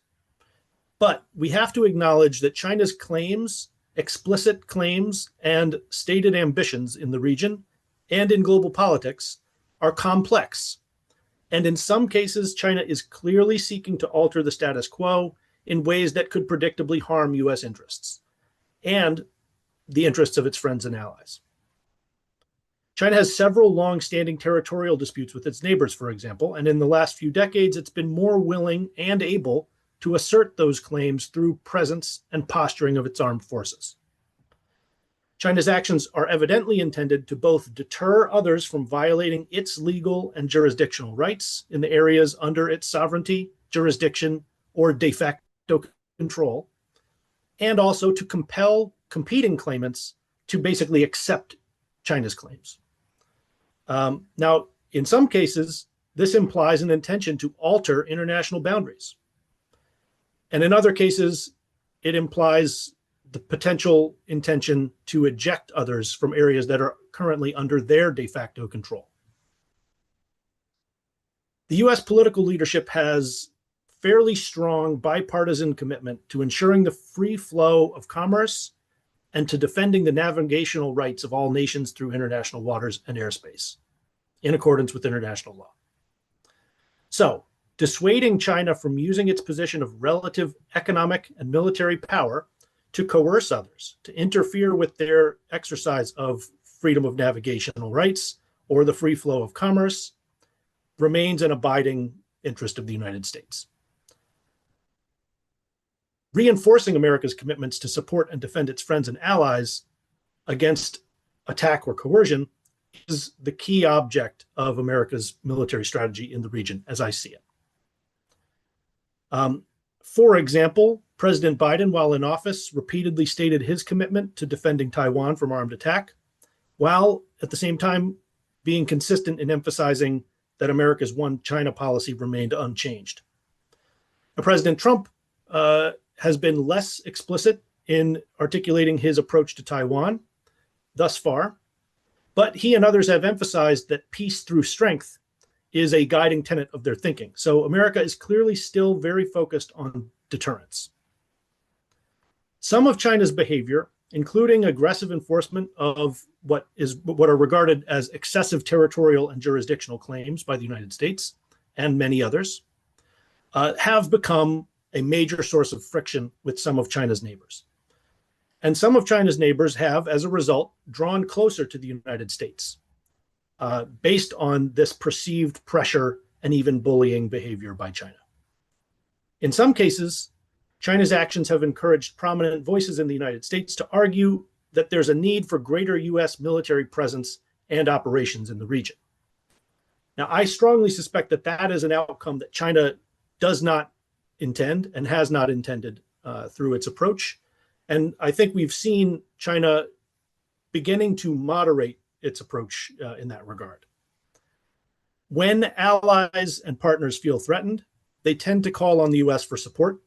And not surprisingly, one of the US's preferred approaches for providing that support has been to send reinforcements, right? To deploy new military assets and capabilities, or to establish new rotational deployments, to conduct exercises and operations that are intended to demonstrate its political commitments and to enhance deterrence.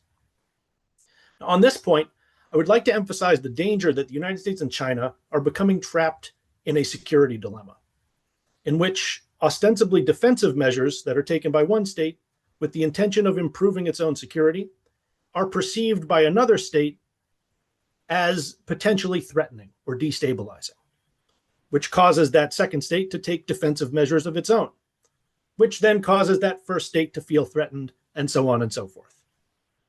This challenge is especially dangerous in cases where there is severe mistrust between states. So in my view, this concept of a security dilemma highlights perhaps the main challenge facing US-China relations. Military exercises, patrols, maritime scientific surveys, demonstrations of navigational rights are all fairly normal peacetime activities, and they're not necessarily threatening.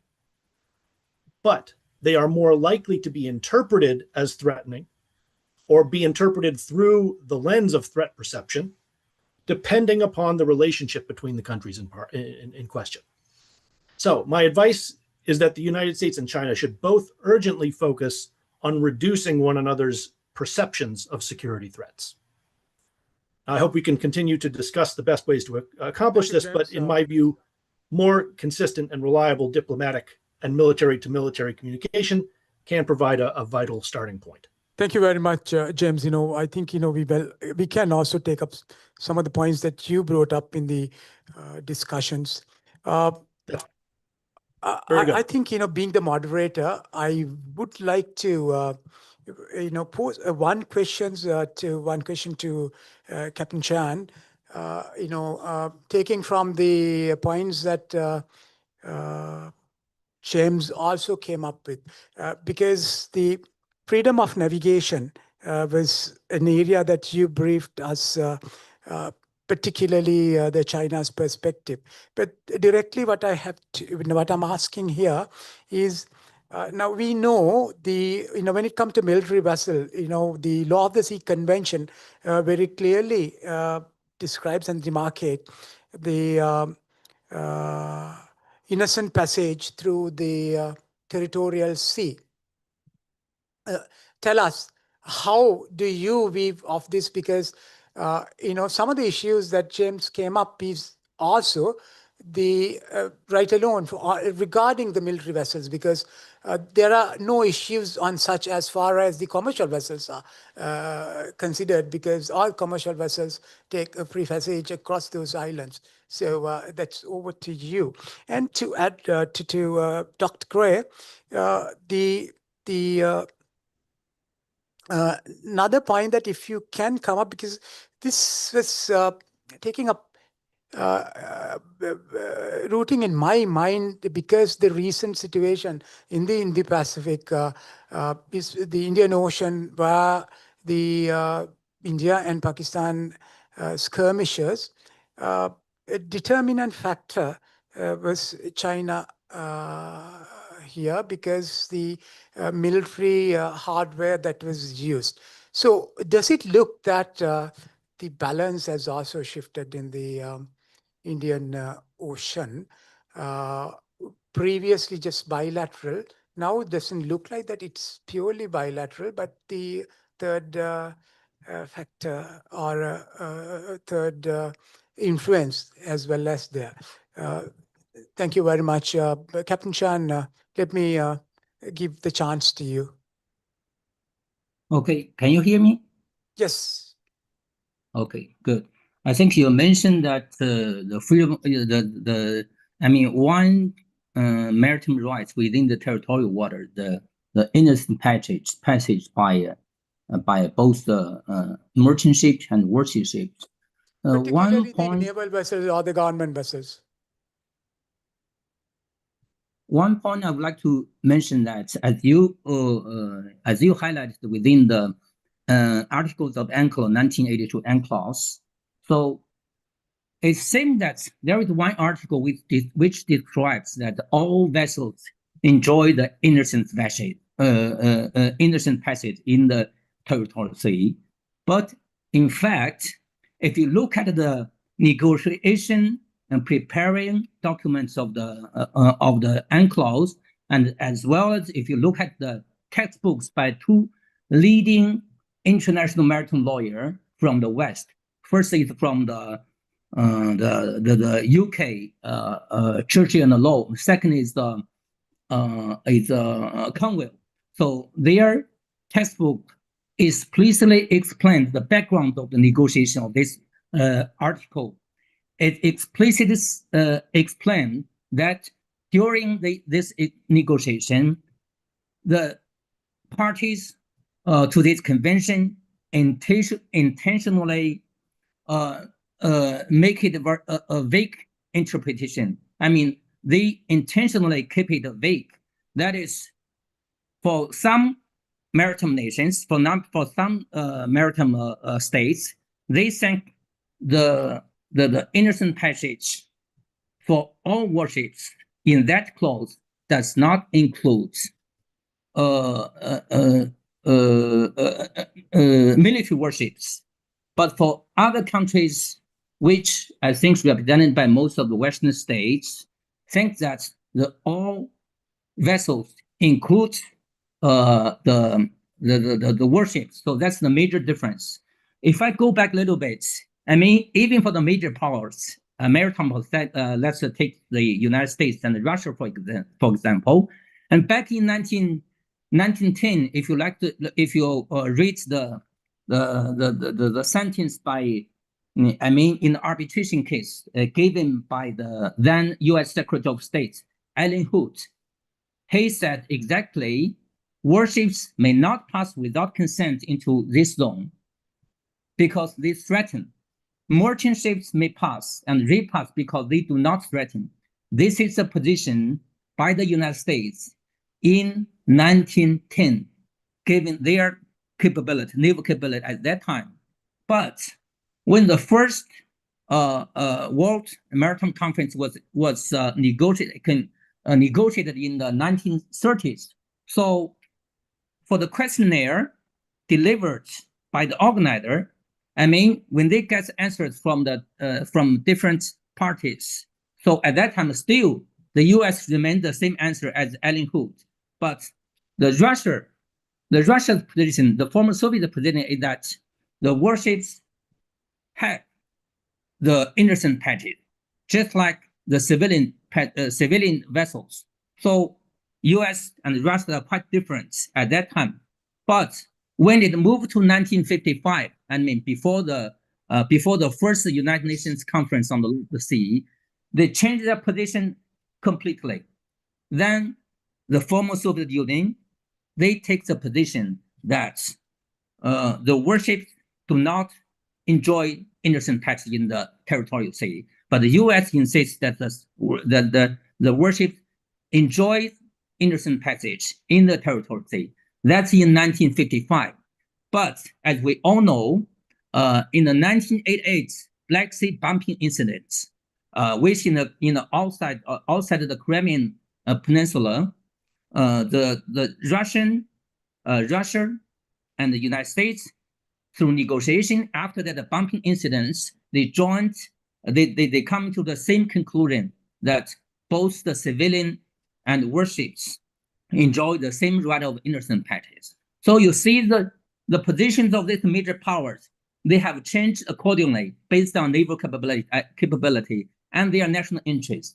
But still, I want to highlight, even up to now, when I analyzed all the maritime legislatures of every maritime nation, I still found there are still 55 countries which put restrictions on innocent passage of foreign warships or nuclear ships via prior permission, notice, and notification or authorization. So China is not alone in this case. Second, the right of innocent passage by warship has not developed into the customary law. So this is my response to your question.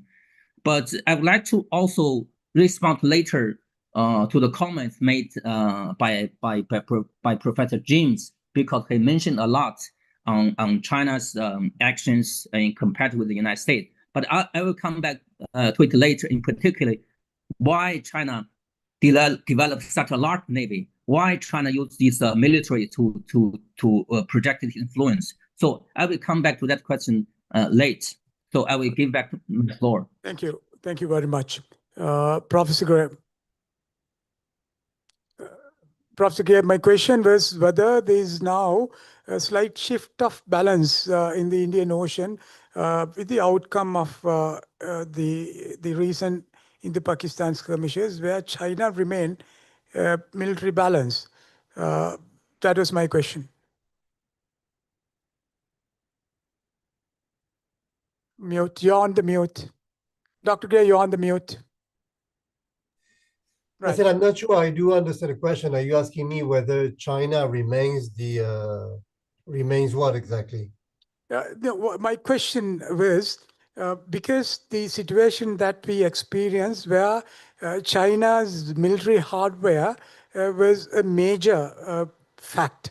So the conflict or a situation earlier, which was very much bilateral, has changed because of the China's military hardware that was extended to another country. So what I was asking, whether the balance has been slightly changed. That's perhaps a little premature to answer that, but it's not that clear given what we have seen, because what we have seen is an India capable of neutralizing China air defense system in Pakistan, for example. Now, India alone didn't do it just by itself. Part of it was produced indigenously, part of it was done with Israeli drones, and the Russian air defense system plays their role as well. So where are we in this sense? So far, it's very difficult to say that China has drastically changed the balance of power between India and Pakistan. And to the great surprise of many, for example, the air defense system proved surprisingly weak when it came to defending the Pakistani Air Force. So my answer to that question is, I'm not sure I can answer generally speaking, but my answer so far is not really yet. Okay, thank you very much. With that, I would like to leave the floor for any other questions from the physically attendants here or the online attendees.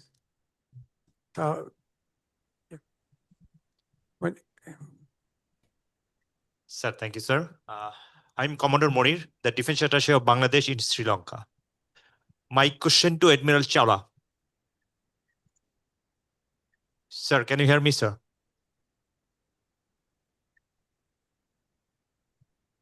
Admiral Chawla, sir, are you?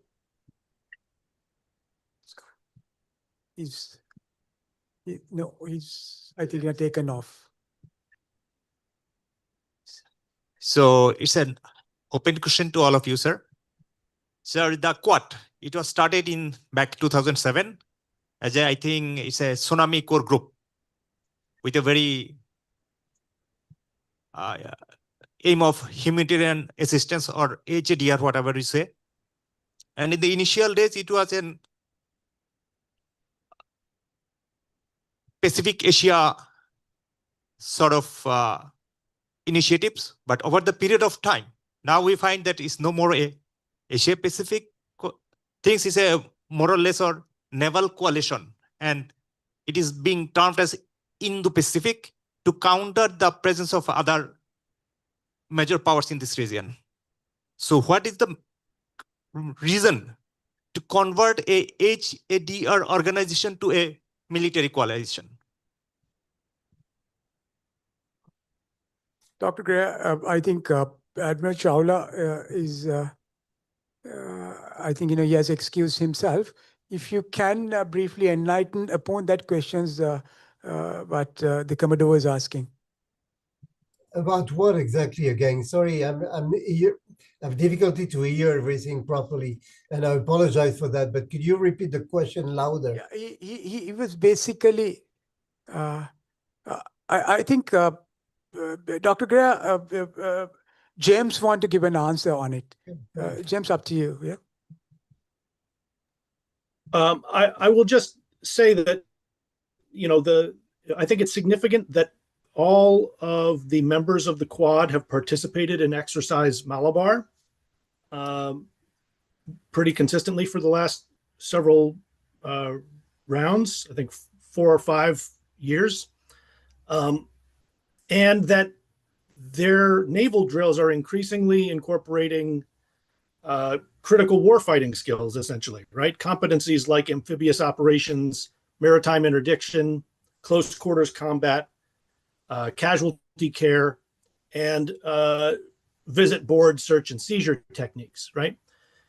So in previous iterations of Malabar that were held in the Philippine Sea and the Persian Gulf, those are happening in contexts where certain regional actors have used maritime interdiction and boarding search and seizure tactics as part of coercive strategies. I think that it is relevant that the Quad develops competencies in line with this kind of competition below the threshold of armed conflict in order to be able to better defend themselves individually and collectively against those kinds of tactics, and also to be able to better exercise their own jurisdictional rights, law enforcement responsibilities in those regards, with the purpose of course, being to protect sea lines of communication principally. Yeah, but let me also add on to this. Some of these activities that we engage in maritime security operations, preventing maritime crime specifically, needs this skill development in the services. For example, the Sri Lanka Navy has been operating in the high seas, some 1,000 nautical miles, 1,500 nautical miles away from here, arresting or the seizing the narcotics that are being trafficked into our shores through high seas, mainly by the Iranian transporting vessels. So, it happens to be that, all these vessels are, flagless, because when we arrest, there is no way of proving themselves, although there are national identities and all. Giving us an opportunity to arrest them with a whole of drugs instead of just flushing it onto the sea. One point that we observe here is, you arrest one boat like that, and that is one boat minus for the operators to, come again. So, as you were saying, these are also leads to some kind of gray zone operations, when it comes to, although it's not state actors. So whether it is joined as Professor Grare mentioned, unilateral groups, or individual Navy alone need these skills. So what is happening here is the without coalition, still there are the exercises, the capacity building that has been going on. Like Admiral Chawla mentioned here earlier, the exercises that we work together. These, in fact, build up the capacities. So, which made Sri Lanka Navy confident and capable enough to operate in many high seas and prevent such maritime crime. So, I don't know the answer is that, but, generally, his point and, why that, even with Quad or not, still you can enhance certain capacities in your navies. Sir, my question was that why a Asia-Pacific Forum is converted to Indo-Pacific platform, naval coalition, because it was initially a Asia-Pacific Forum on humanitarian grounds, especially on, it was the Tsunami Core Group. But why a Tsunami Core Group is converted into an Indo-Pacific naval coalition? My question is that one. Is it to counter the other major forces in this, to operate in this area? Like that Quad is not now allowing the, or countering the major forces not to operate this area? If you want me to answer, I would answer that the answer is in the question. As you know, the Indo-Pacific concept is about managing the rise of China. So that doesn't say that this management has to be hostile, but this is about it, and this is finding ways to interact with China in ways which I've seen more or less conflictual on the other side. Now, there are differences in between the difference part of the Quad regarding the level of conflictuality they'd like to have with China precisely. There is definitely a difference between the US and that part, India on the other one, Japan and Australia. We see very different things. But this is the idea. So if this is your question, the answer is yes. Anyone else? Priyantha, can I get the mic flow? Priyantha, I'm Admiral Perera. Yes, I can recognize your voice. Please, you can have the mic. So thank you very much, and all excellent presentations, and all my colleagues, my friends. Admiral Chawla is not there. My question, actually, I think President Wickremesinghe also explained very well in his keynote speech. This Indian Ocean and Sri Lanka is very important. As you know, we are also shipping hub.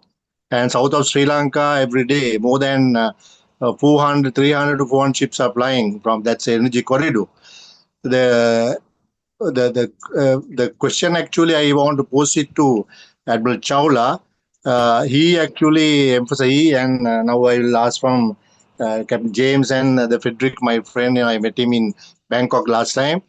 There are a lot of organizations. Today we deliberated much on Quad. The India is also a member. That is also defense and economic cooperation. The AUKUS is also there now. The AUKUS actually, India is not a member. So I want to know, with the present American administration, what is the future of the AUKUS and the Quad in time to come? What is the future with the current administration? The second question actually to my Chinese friend, Captain, he said that their presence in the Indian Ocean is to ensure the safety of the global commons in the area. So I want to know what you are perceiving threat, and what is the confidence that you can give it to the global commons. Those are two questions since the time is running now. Thank you very much once again, and for Priyantha also moderated the session. Thank you very much. Thank you very much. And the floor is to you, James and Dr. Grare, to answer that question.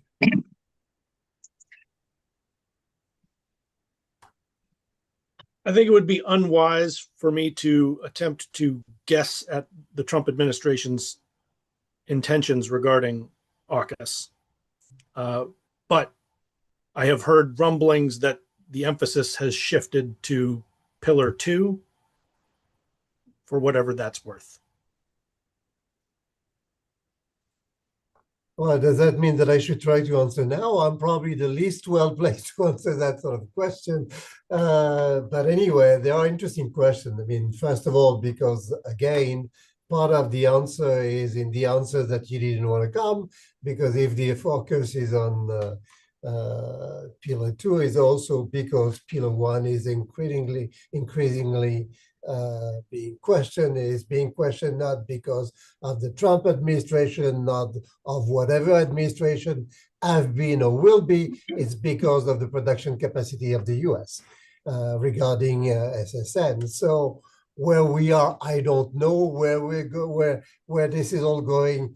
I really am not sure, and I don't think I could give a more accurate answer than that, because that would be probably either lying or be God knows what.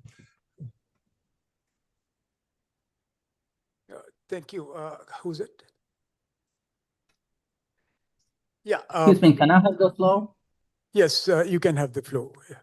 Okay, thank you. I think also to the question, why we could say we are confident that the presence of the Chinese military navy in the Indian Ocean is for the global commerce. I think, as I mentioned, we have sent the actual missions escort flotilla to the Gulf of Aden. We not only provide escort missions to our own merchant ships, we also provide those services to foreign merchant vessels.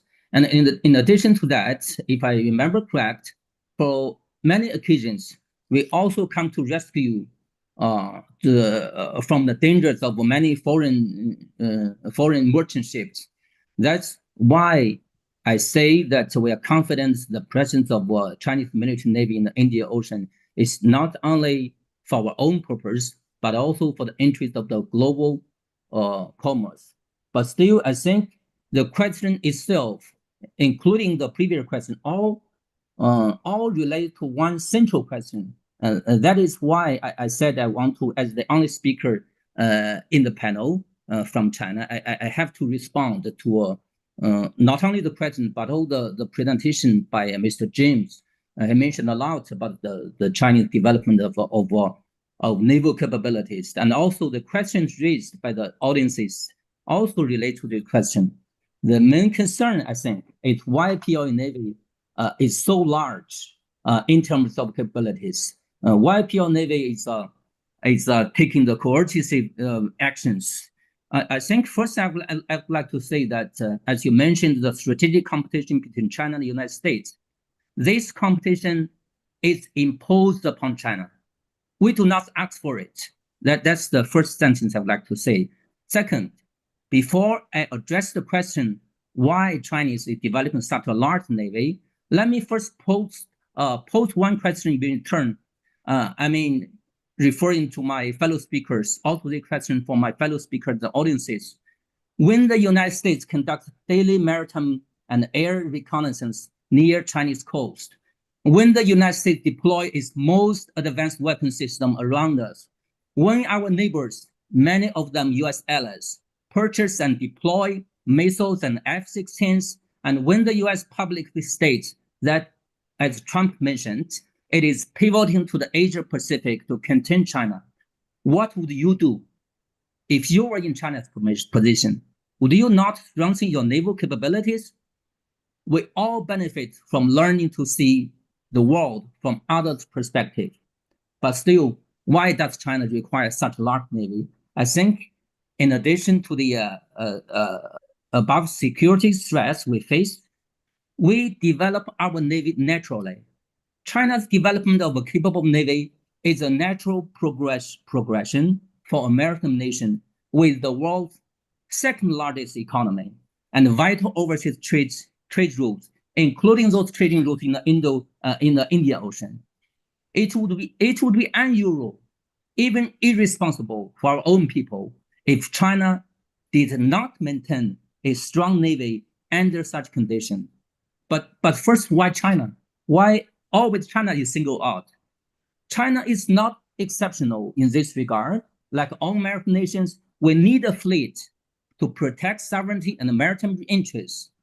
The PL Navy safeguards critical sea lanes, overseas citizens, and participates in international security operations, as have mentioned, like the anti-piracy operation, disaster relief operation, humanitarian missions. A strong navy is not a symbol of aggression. It is a fundamental requirement for national defense and global engagement. But still, why so large? Regarding the question of scale, perspective matters. If you compare it with the United States, China's navy is relatively modest. We operate only 3 aircraft carriers, while the US possesses over a dozen. Moreover, the US is geographically insulated by oceans and does not face the same dense and sensitive regional security environment. I would like to say that when China develops, its navy develops. Like we human beings, we pull wooden swords and pistols when we were a child, but when we play real guns, when we grow up. When China develops in every sector of its industry, when China produces everything for the consumption of the world, when China develops its drones, DeepSeek, it's naturally developed its navies. Not to say that all the advanced technologies are first put into use for military. So the PL Navy's fundamental purpose is to defend our maritime sovereignty and national interest.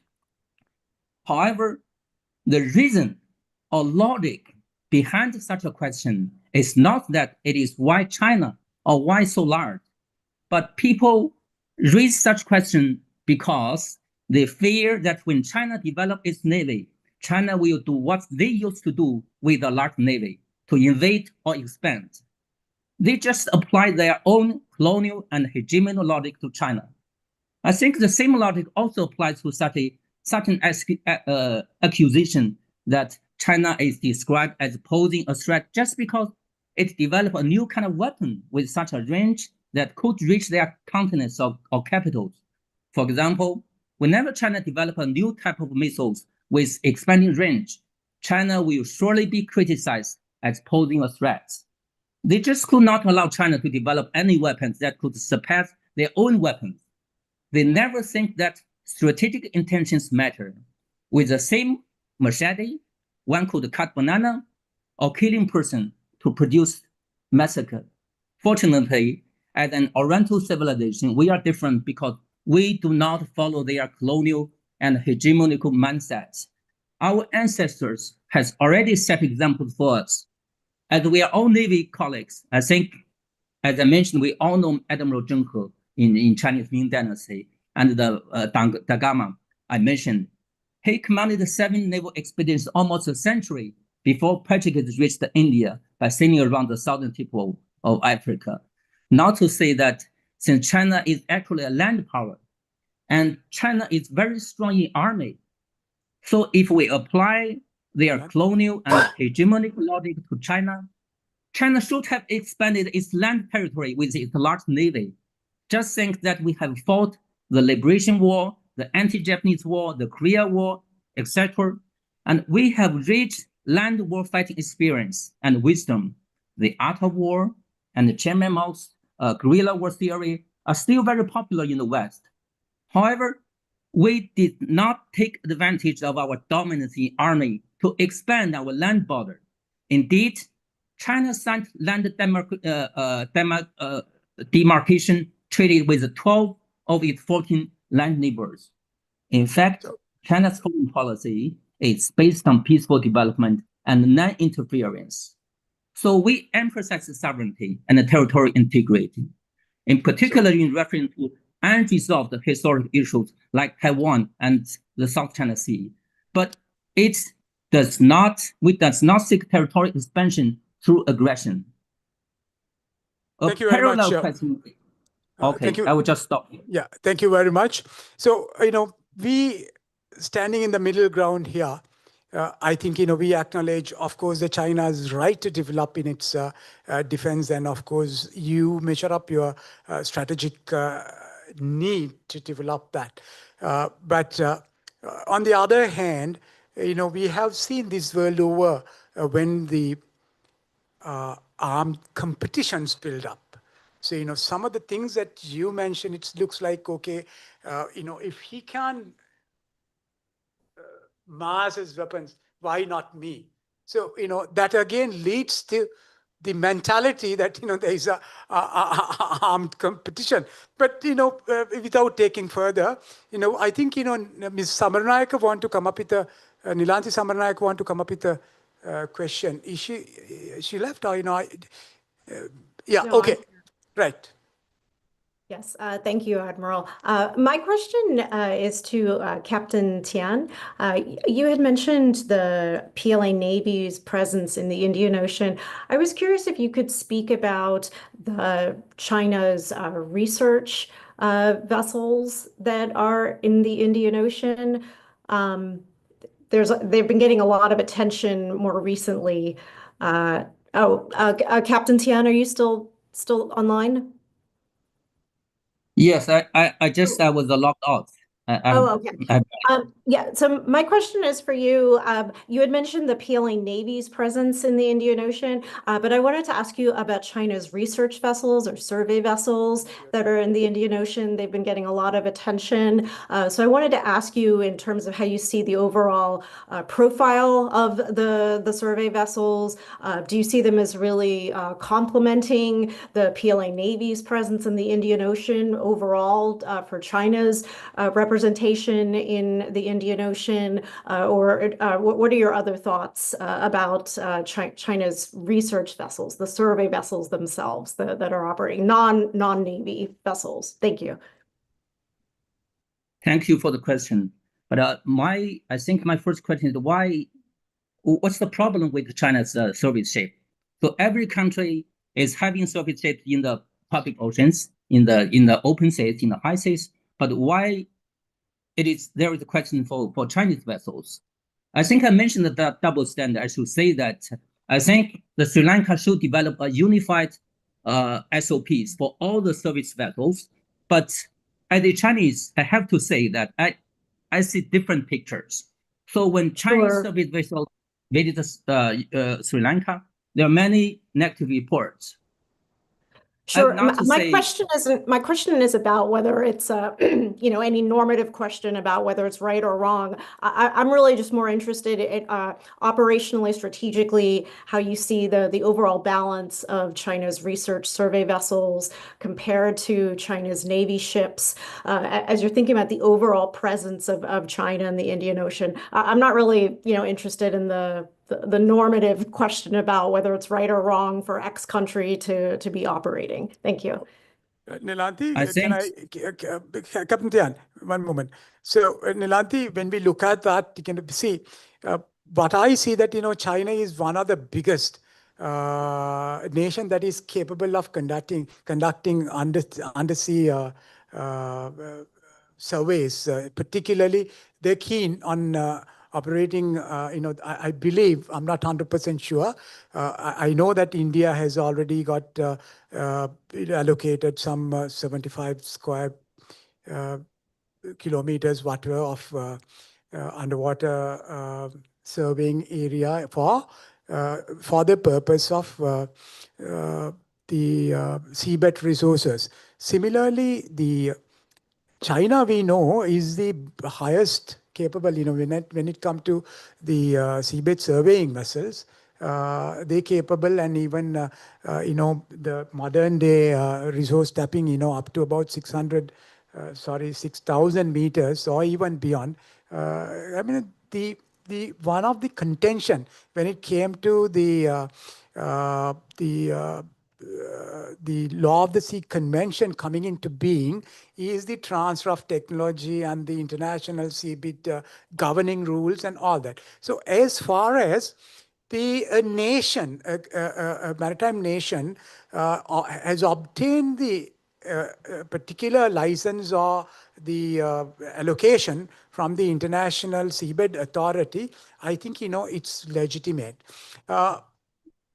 Beyond that, I think, one of the questions that, that you refers is also the controversial or the situations that, we had over here. It's not just undersea surveys that, it is also that the China's surveillance vessels are capable of space or the airspace surveillance. So, with that, I will leave Captain Chian to give us a very short answer. I think first, as you mentioned, we have already following the regulations of International Seabed Authority.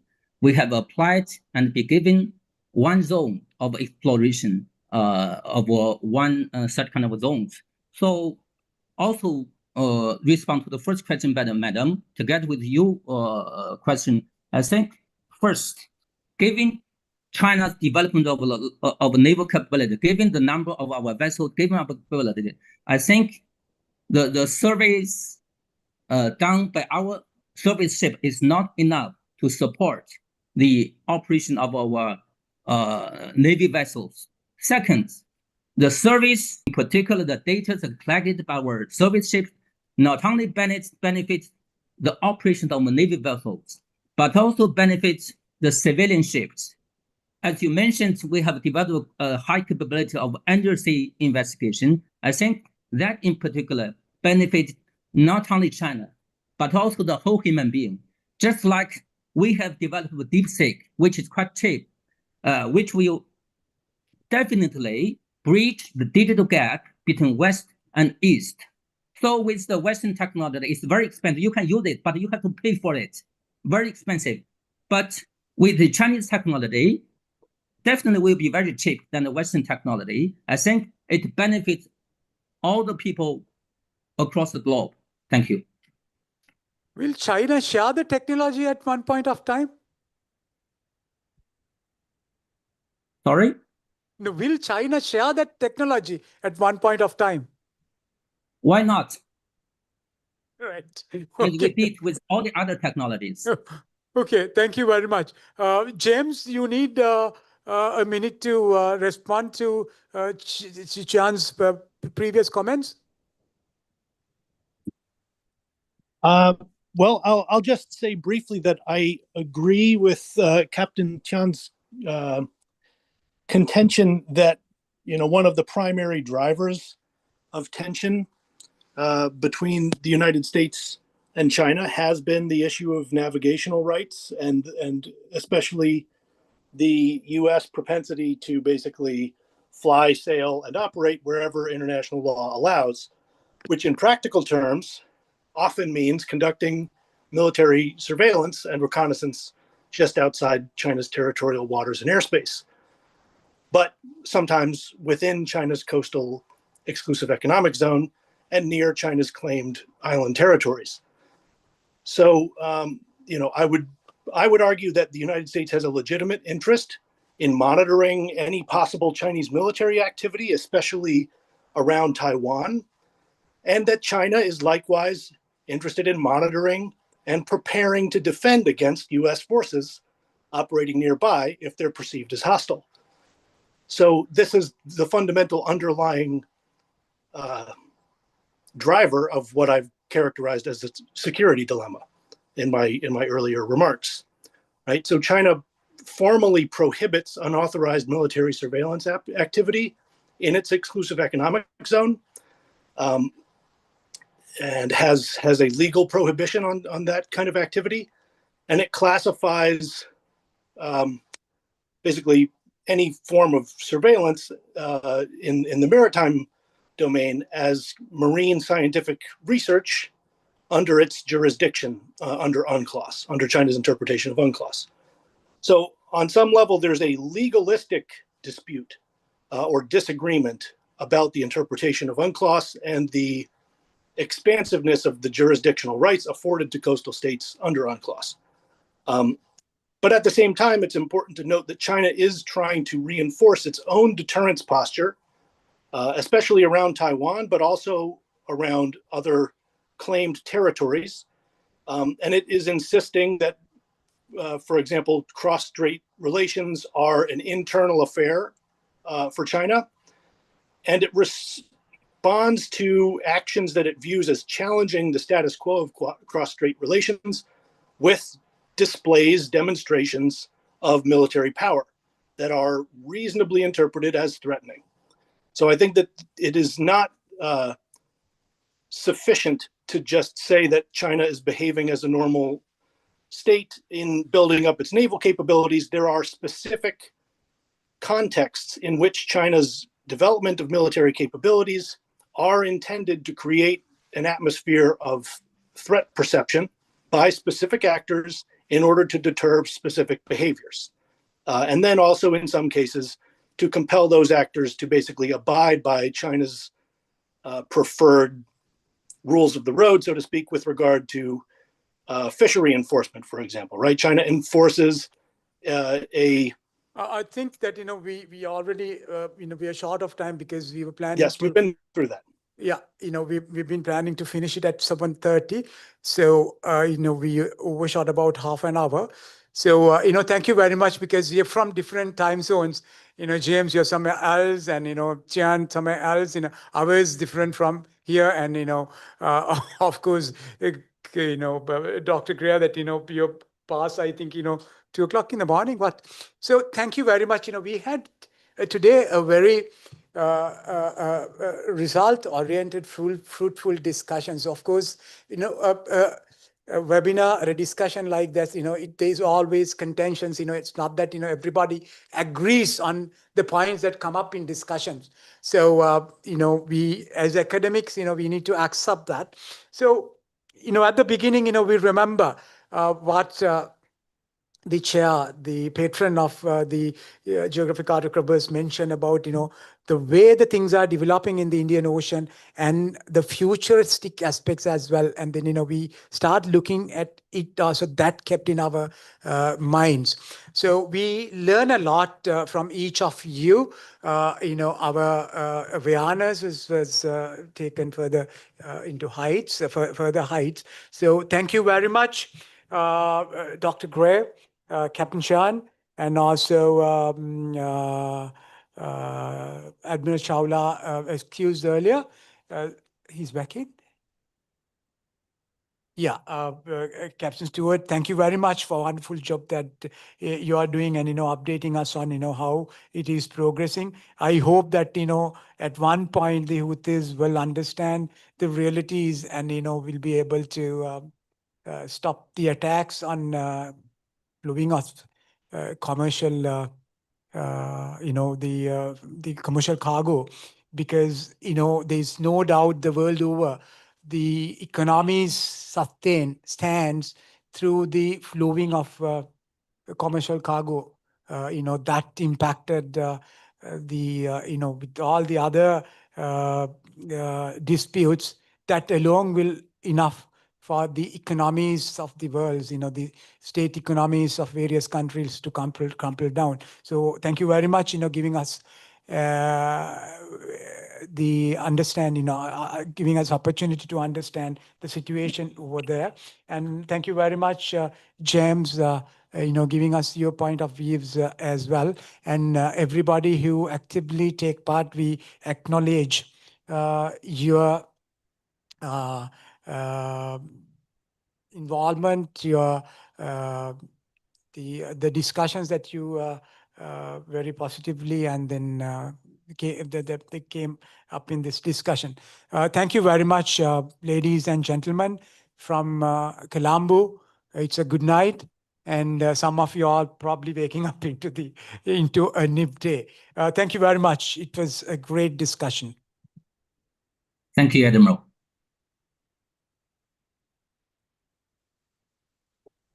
Thanks very much. It was a pleasure to be with you all.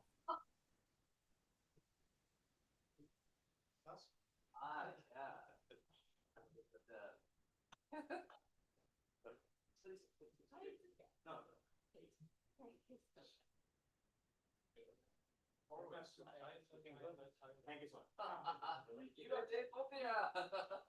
You can represent that happening. Yeah. It was so many questions. I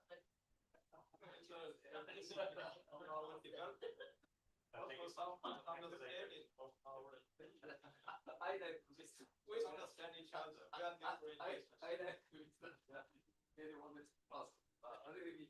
different.